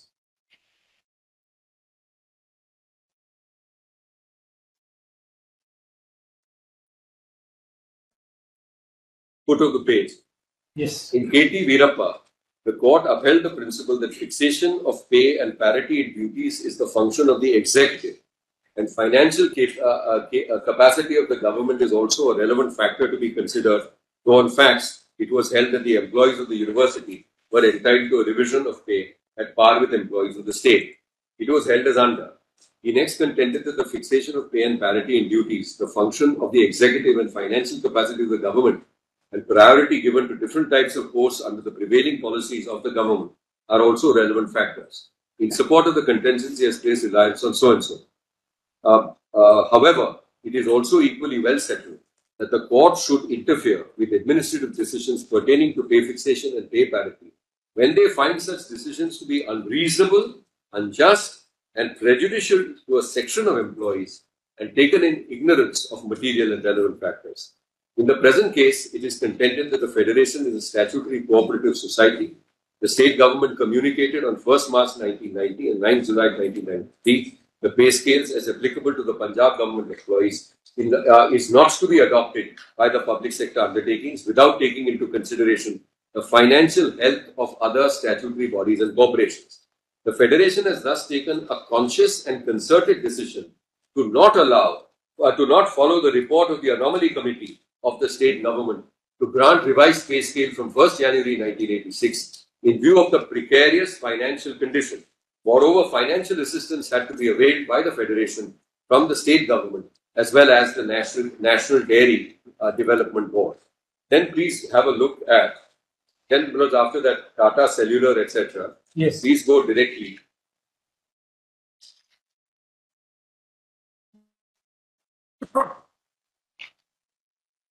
To para 49, which is one of the concerns which we have also taken up. Namely, of the Federation was in financial difficulties. No, not difficulty in the sense it's a question of fiscal outlay for our part. So it has huge ramifications, Manoj. And we have therefore applied our mind and had regard to all these particular factors. So, Manoj, that's one set of decisions. Now, if your Lordship could go to another topic, which I just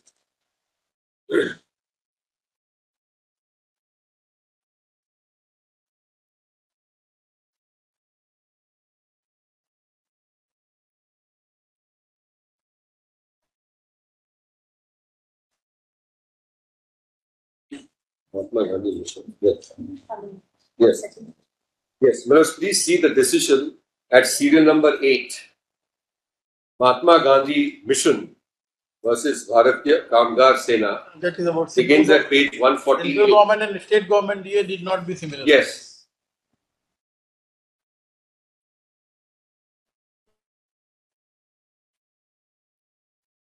At 177,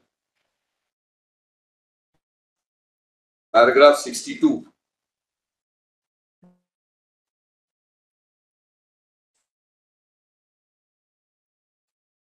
Yes. The fact that the Government of India accepted the recommendations of the 6th Pay Commission, for that matter any pay commission, does not either oblige the states to follow the pattern of the revised pay structure adopted by the Government of India or create any right in favor of employees of the state or other bodies falling within the legislative authority of the state. The Government of India has no authority either under the Constitution or under any law to compel the states or instrumentalities to adopt the pay structure applicable to employees of the Government of India. I think this is a foundational principle. And in this regard, as Mr. Sibal had indicated, the moment you bring in Mr. Sibal, we'll ask him to enforce our law.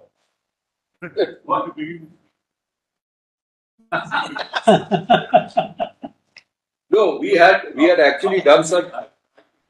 Otherwise he is a stock for our group. Down to whatever your lordship. No, but we had said that we were only expecting that order to be implemented. Partly, of course, that was subject to the outcome of the petition. You may do that, Mr. Sibal. Please ask your client. There is a constitutional issue here. No, what we are saying.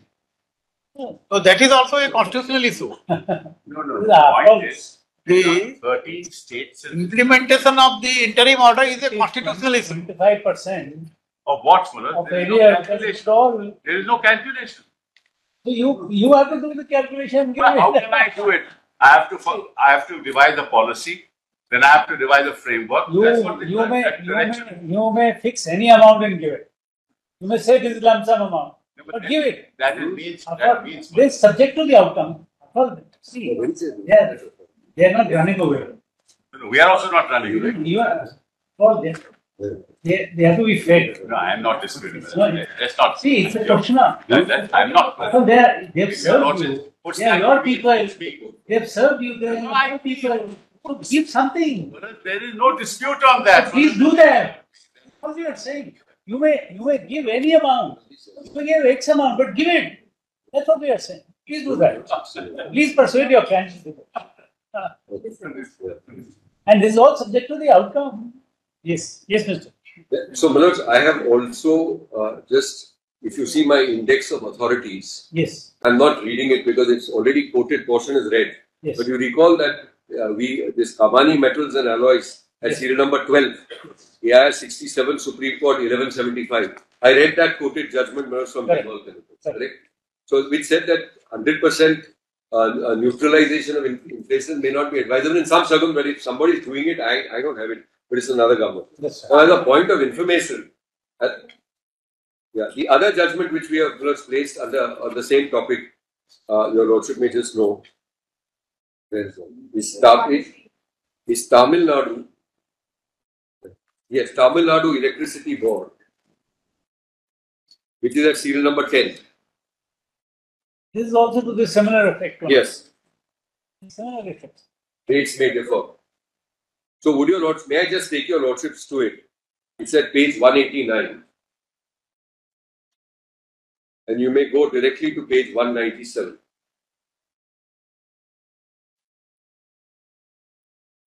Yes. Lordships are para 22. The main source of finance. The main source of finance for an electricity board is the state government. The board is run by the state government. Unless the funds are provided by the state government, the electricity board would not have sufficient funds of its own to pay the wages and the revised dearness allowance to its employees. Considering the financial difficulties which the state government was facing, the revision of dearness allowance from the above said rates at the above said rate cannot be said to be arbitrary or without any reason. While considering the grievance of wage structure or dearness allowance, the importance of considering the financial implications while providing benefits to employees has been noted by the Supreme Court in a number of judgments. The Supreme Court in Workman versus Gujarat Electricity Board, while dismissing the appeal preferred by Workman, has confirmed the view that the tribunal which rejected the demand of the employees of the board for dearness allowance, that it should be fixed with the scale prescribed by the Ahmedabad Mill Owners Association, on the ground that the board does not have the capacity to meet the additional expenditure that would have to be incurred if such demands are exceeded. The Supreme Court in Bengal Chemical has laid down that 100%, and Kamani has laid down that 100% neutralization is not advisable, as it will lead to inflation, and therefore dearness allowance is often a little less than 100% neutralization. Explaining the purpose of the dearness allowance, and that should depend upon the ability of the employer to bear such burden. The Supreme Court held in Bengal Chemicals, full neutralization is not normally given except to the very lowest scale. The purpose of dearness allowance being to neutralize a portion of the increase. This is Manoj, which I had quoted and read. Yes, correct. And that additional financial burden also. So Manoj, this is a consistent principle which is to be followed. Now the only point which I wanted to make was that as far as we have been able to ascertain, apart from West Bengal, the states of Kerala, Chhattisgarh, Himachal Pradesh, Karnataka, Maharashtra, Manipur, Meghalaya, Mizoram, Nagaland, Sikkim, Telangana, and Tripura, which is a total of 13 out of the 27 states as well, we have been able to ascertain, do not follow the rates of DA declared by the central government. So they have their own, we all have our, yeah. So it's a distinct scheme depending on our facts and circumstances. But I'm very grateful, but may I just commit, but we sort of divided our... Certainly. So if we could just have some supplementary... 7 minutes, not too much. Yes. In fact, Mr. Divana actually covered everything. That's right. I'm not going to touch on any of the things that he has said. Please. I'm just apropos what fell from your lordship. Yes. Now, if you look at, as I was indicated earlier, you look at the 7th schedule, there are 2 entries which are very important. Yes. One is for this, entry 41, State Public Services.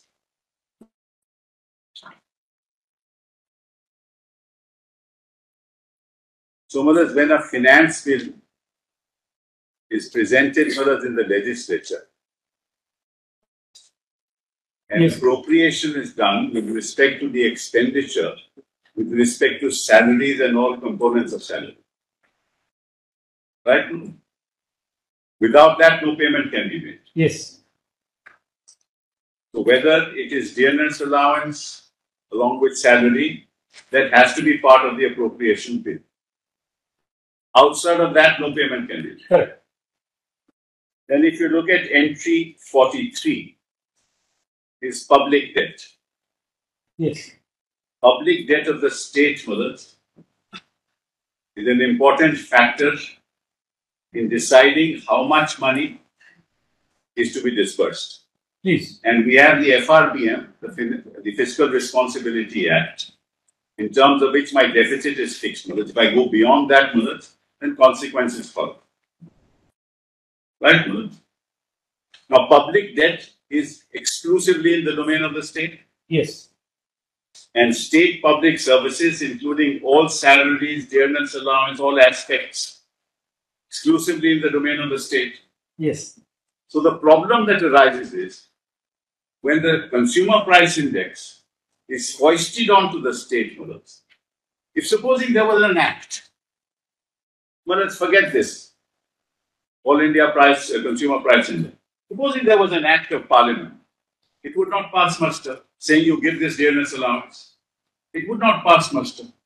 So no tribunal, no authority can give a direction in law saying you to follow the All India consumer price index. Yes. Because it's outside the jurisdiction of the tribunal, outside the jurisdiction of the Union of India. That is why it's... Even this court? No. This court is Article 142. No, even this court? So, the point, your Lordship asked me a very important question. Why can't you give it? Now, how will I give it? I'll have to borrow money. For borrowing money, I'll have to go to the Reserve Bank of India. Reserve Bank of India will have to allow me depending on my public debt. Then I'll have to go to the state legislature, pass an appropriation bill. Then the money can be disbursed. That's the procedure, Mother. I can't give it just like that. So, Mother, there are several aspects. And Mother, this has happened in the past. During the COVID period, no dearness allowance was paid. In Bihar, Mother, floods take place, enormous expenditure takes place. How can the state legislature even afford to pay sometimes? This happens also in Himachal Pradesh. This happens in Uttarakhand. Right? A tsunami may happen in the coastal areas. Our Manrega salaries are not paid. I have to pay them from my own pocket. There are so many issues that arise, Mother. So we have to have the fiscal space to pay this. Right? Now, Mother, how can that be done by a direction of this nature? It's not possible. So when your Lordships put it to me, Mother, there is a whole process that has to be followed. I can't just do it like that. Now, in the absence of that process, there can't be a direction. And actually, the whole judgment suffers from that basic error. That an All India Consumer Price Index can be foisted on the state government to add it to the salary, indexed it in the way that they want. Yeah. Whereas as a constitutional issue, it's not possible to do that. Yeah. Thank you. Anyone say anything? There's a short list of dates that I prepared, and there's a short note of submissions.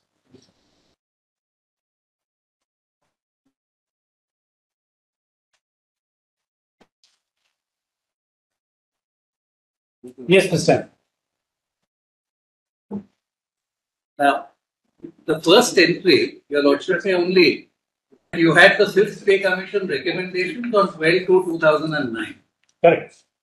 And my lords, they recommended sanctioning 2 installments of DA. Your Lordship will get that from page 97 to 99. Yes. Now, this recommendation was not implemented by us. We did not accept this recommendation. So, while framing ROPA, we didn't say that give DA twice a year, nor did we say that you adopt central government things. So, that's very clear. Your Lordship gets that in the second entry. Yes. And your Lordship will get that at the pages that I have mentioned. Okay. That ROPA did not really pick up this particular aspect. Yes. Now, at the first instance, my lords, when the OA was filed, it was filed, my lords, for implementing the recommendations of the Pay Commission. The OA was refused. And the OA was dismissed. Your Lordship will get that judgment at page 197 to page 230 of the special legal. Yes. Then the matter, my lords, went back to the tribunal on a remand. Yes. And it is on the remand that the impugned judgment was passed on 26/7/2019. Yes. So I'm just handing over these dates, just for the sake of clarity. Please. Then, your Lordship will just come to how the High Court dealt with this particular aspect. And the High Court proceeded on the basis that we had accepted the recommendation of the Pay Commission, which is a fundamental fallacy in the judgment of the High Court. If your Lordship sees the reasoning from page 18.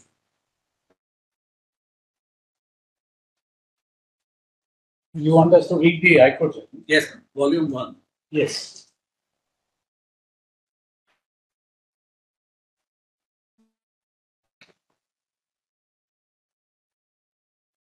I'm only trying to point out, that perhaps, with the greatest respect, the High Court actually missed the point.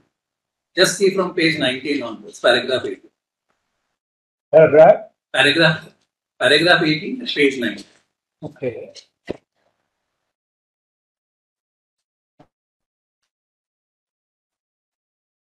The aforesaid recommendation. Just one.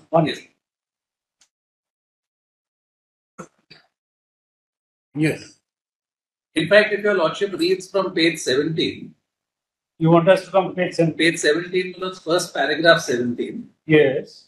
The Fifth Pay Commission under Chapter 10, relating to allowances amongst others, reported and recommended as under. Yes. And then your Lordship comes to 10.6 at page 18. It is evident from the above that the state government sanction of installment does not follow any definite pattern. It is also clear that there are delays in payments of various installments of DA. There cannot be any differences of opinion regarding the need to avoid the delays.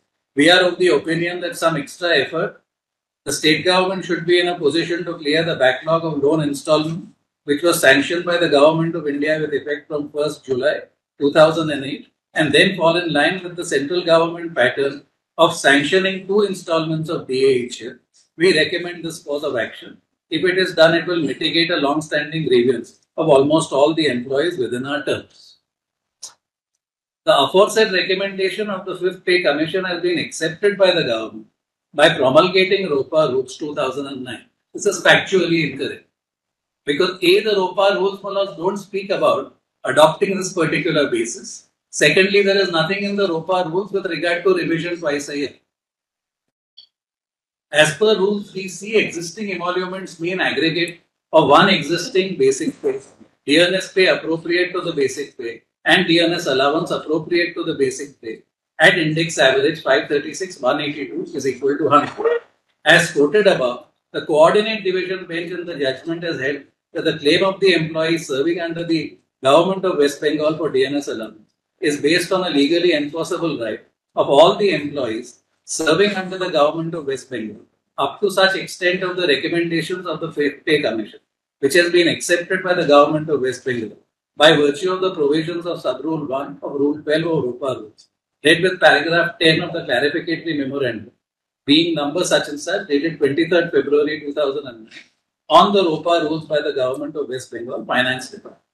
Audit branch in paragraph 3 of the memorandum, bearing number 1692, dated February 23, 2009, in the matter of withdrawal of DNS allowance in revised pay structure under the ROPA Rules 2009, issued by the Government of West Bengal. This observation, as stated above, has attained finality. Therefore, we have no hesitation in our mind to hold that state government employees under the ROPA rules has acquired a legally enforceable right to get DNS allowance at the rate to be fixed on the basis of All India Consumer Price Index as embedded in Rule 3C of the ROPA Rules 2009. Now, there is nothing, my lords, in the ROPA Rules of 2009, as was pointed out by my learned friend Mr. Revan, that this dynamic price index is adopted by the state under the ROPA Rules. So, this is, my lords, an error on the face of the record. The High Court proceeds on a basis which is factually incorrect. And then, my lords, your lordship sees further, in view of the decision in the coordinate bench, the employees under the West Bengal State Electricity Transmission Company are entitled to DNS allowances at the rate of the central government. The learned tribunal in the impugned judgment has struck down the relevant office orders and memorandums under which DA was paid to state government employees working in Banga Bhavan in New Delhi and youth hostel at Chennai at the rate payable to the employees of the central government holding that the orders or memorandum discriminate, offending the doctrine of equality under Article 14 of the Constitution, bearing in mind the principles enunciated by the Honorable Apex Court in its decision on the case of Nakara, reported in such and such. We hold that the classification of the state government employees working as West Bengal and the state government employees working at Delhi and Chennai, governed by the same statutory rules, is discriminatory, sounds intelligible differences, and offends the golden doctrine of equality under Article 14 of the Constitution. Since the claim of the state government employees of DNS allowance at the rate to be calculated on the basis of All India Consumer Price Index has fructified into a legally enforceable statutory right, cite AIR 1961-86, cited by the learned Advocate General, pertaining to payment of DNS allowance to workmen, whose conditions and services are contractual in nature under private individuals or organizations, are not applicable to the facts of the case on hand. Similarly, in view of the factual and legal scenario, the above decisions in the state of Tamil Nadu are not applicable. And then in paragraph 23 and 24, which was placed by my learned friend Mr. Diwan, which I don't need to read, Malod, it is held, their lordships have come to the conclusion that grant of DA on the basis of this particular rate would be a fundamental right, with which, Malod, even the other side has said that it does not really press the point, so I don't need to read. The fundamental fallacy in the judgment of the High Court is that it assumes that the ROPA rules actually incorporate a dynamic consumer price index, which is totally wrong. In fact, Manoj, that is apparent from the definition of the word existing emolument, which freezes for a particular base at the year 2006, which is then adopted and used as a base. It doesn't say that the price index will be the same. I asked myself another question, and I'll just read two passages from the tribunals. The tribunal, on the one hand, comes to an express conclusion that you can't import central government rates to the state government for the purposes of DNS. And it says that there is no right in this regard to do that. Now I ask myself this question, that if this is not static and if it is dynamic, what would be the ultimate end result? The ultimate end result is the same. Because if you adopt that particular rate, that is the rate which the central government adopts, and that will be the end result. So there are, Manoj, two points of contentious aspects in the order of the tribunal which I want to point out. If, Manoj, we were told that you fix the norms, etc. The norms, etc. have already been fixed by us by virtue of notification. But it doesn't stop there. It says, it uses the expression time to time, and it says twice a year, which are both, Manoj, practices followed by the central government. And that is, Manoj, where the error has crept in the judgment of the tribe. How has the second judge dealt with second judge? It's similar. Similar. Has he given any other reasoning? No. No other reasoning is given? I can place the findings. No, we only... Is there any reasoning has been... on this aspect, there is no reason. So there is no reason. Okay. In fact, Manoj, if your lordship sees... No, we have understood your point. At page 39 and 40, is Manoj the finding? According to you. Of the according to you. Lordship, please. In view of what Mr. Diwan has argued, Mr. Simple has argued, according to you, in view of 3C Roman 3, which is static in nature, there is error in the finding that para 33 of the tribunal as also the High Court. Lordship, please. So therefore, there no mandamus could have been issued, more so by the tribunal. Lordship, and your lordship will just see, Manoj, those two particular findings of the tribunal, the use of the expression time to time, from time to time, which your lordship will get at page. Yes. Page 484, paragraph 33. Page 484, paragraph 33. This is where the rub comes.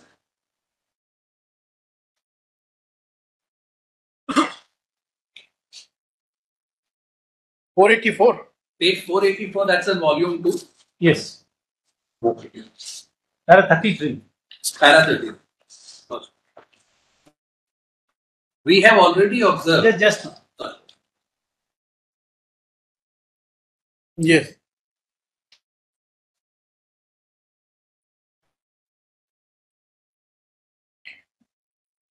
We have already observed that there is no mandate under the statutory rules, viz. ROPA Rules 2009, or in the administrative directions issued by the central government in the form of Memorandum Number 1691-F, dated 23rd February 2009, and Memorandum Number 1692-F, dated February 23, 2009, that DA will be paid to the employees by the state government at a rate from the date as paid by the central government to its employees.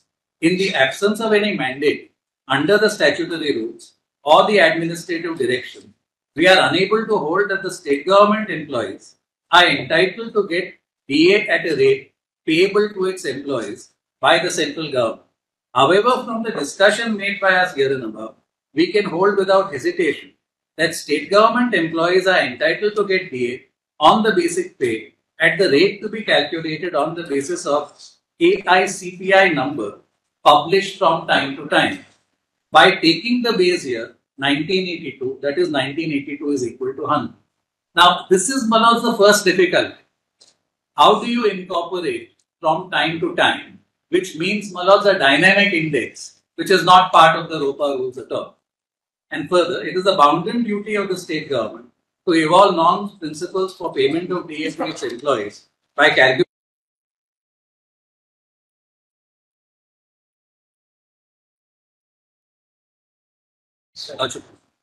Anyone else this time? Then, Malod, my written note. You can keep it. I've just yes. It just encapsulates all the points. No problem. We'll go through.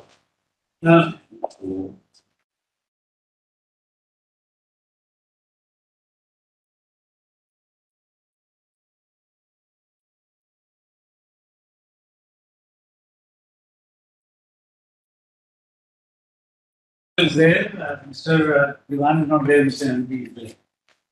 Mr. Gopal Subramanian, we tell you, we don't shy away from saying so we want to help. You are government employees, you serve the government, you will have to tell us how can we. We'll continue there. And what we have understood is that having held that court cannot issue a mandamus for grant of central DA.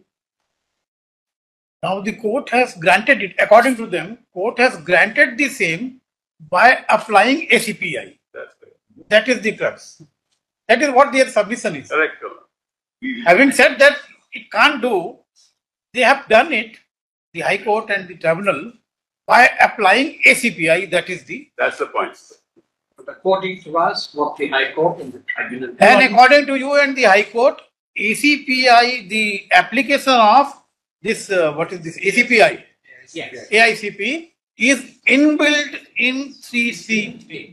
The rule. Inbuilt in 3. That is your case. Yes. And it is from time. Court has not applied any alien formula. It is inbuilt in 3C3. That is what your case. Yes. Their case is the rule makes it static. We say we can't be more clearer than this. Correct. As of now, the task is not as simple. We are testing us whether we have understood. Absolutely, these are very fair questions to be answered. Well, there's only one aspect I want to say.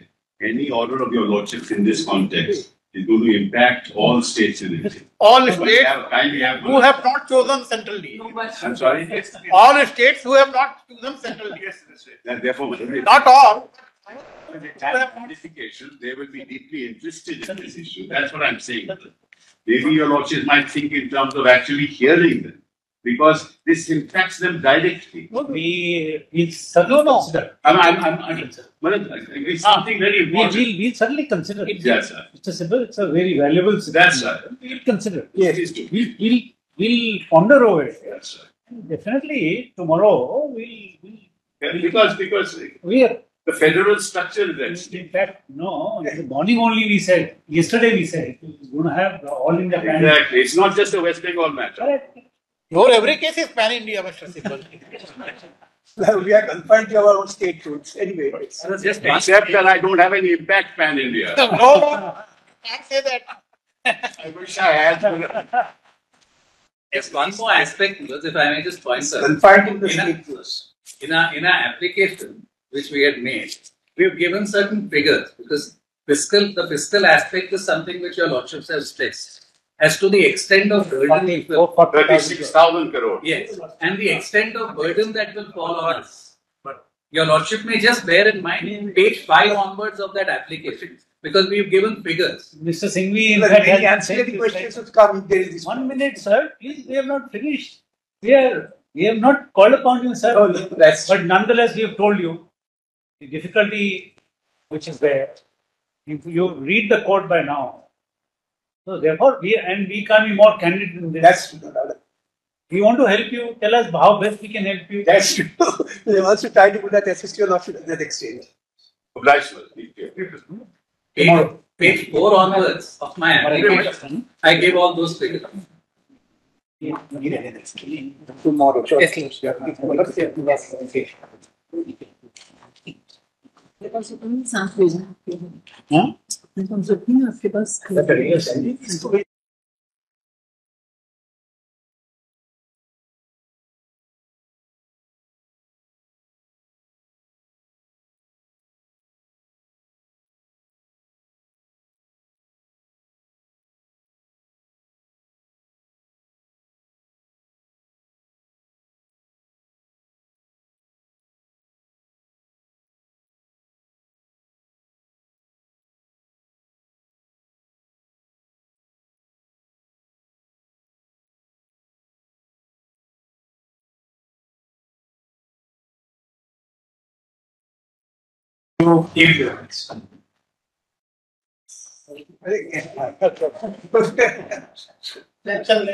no problem.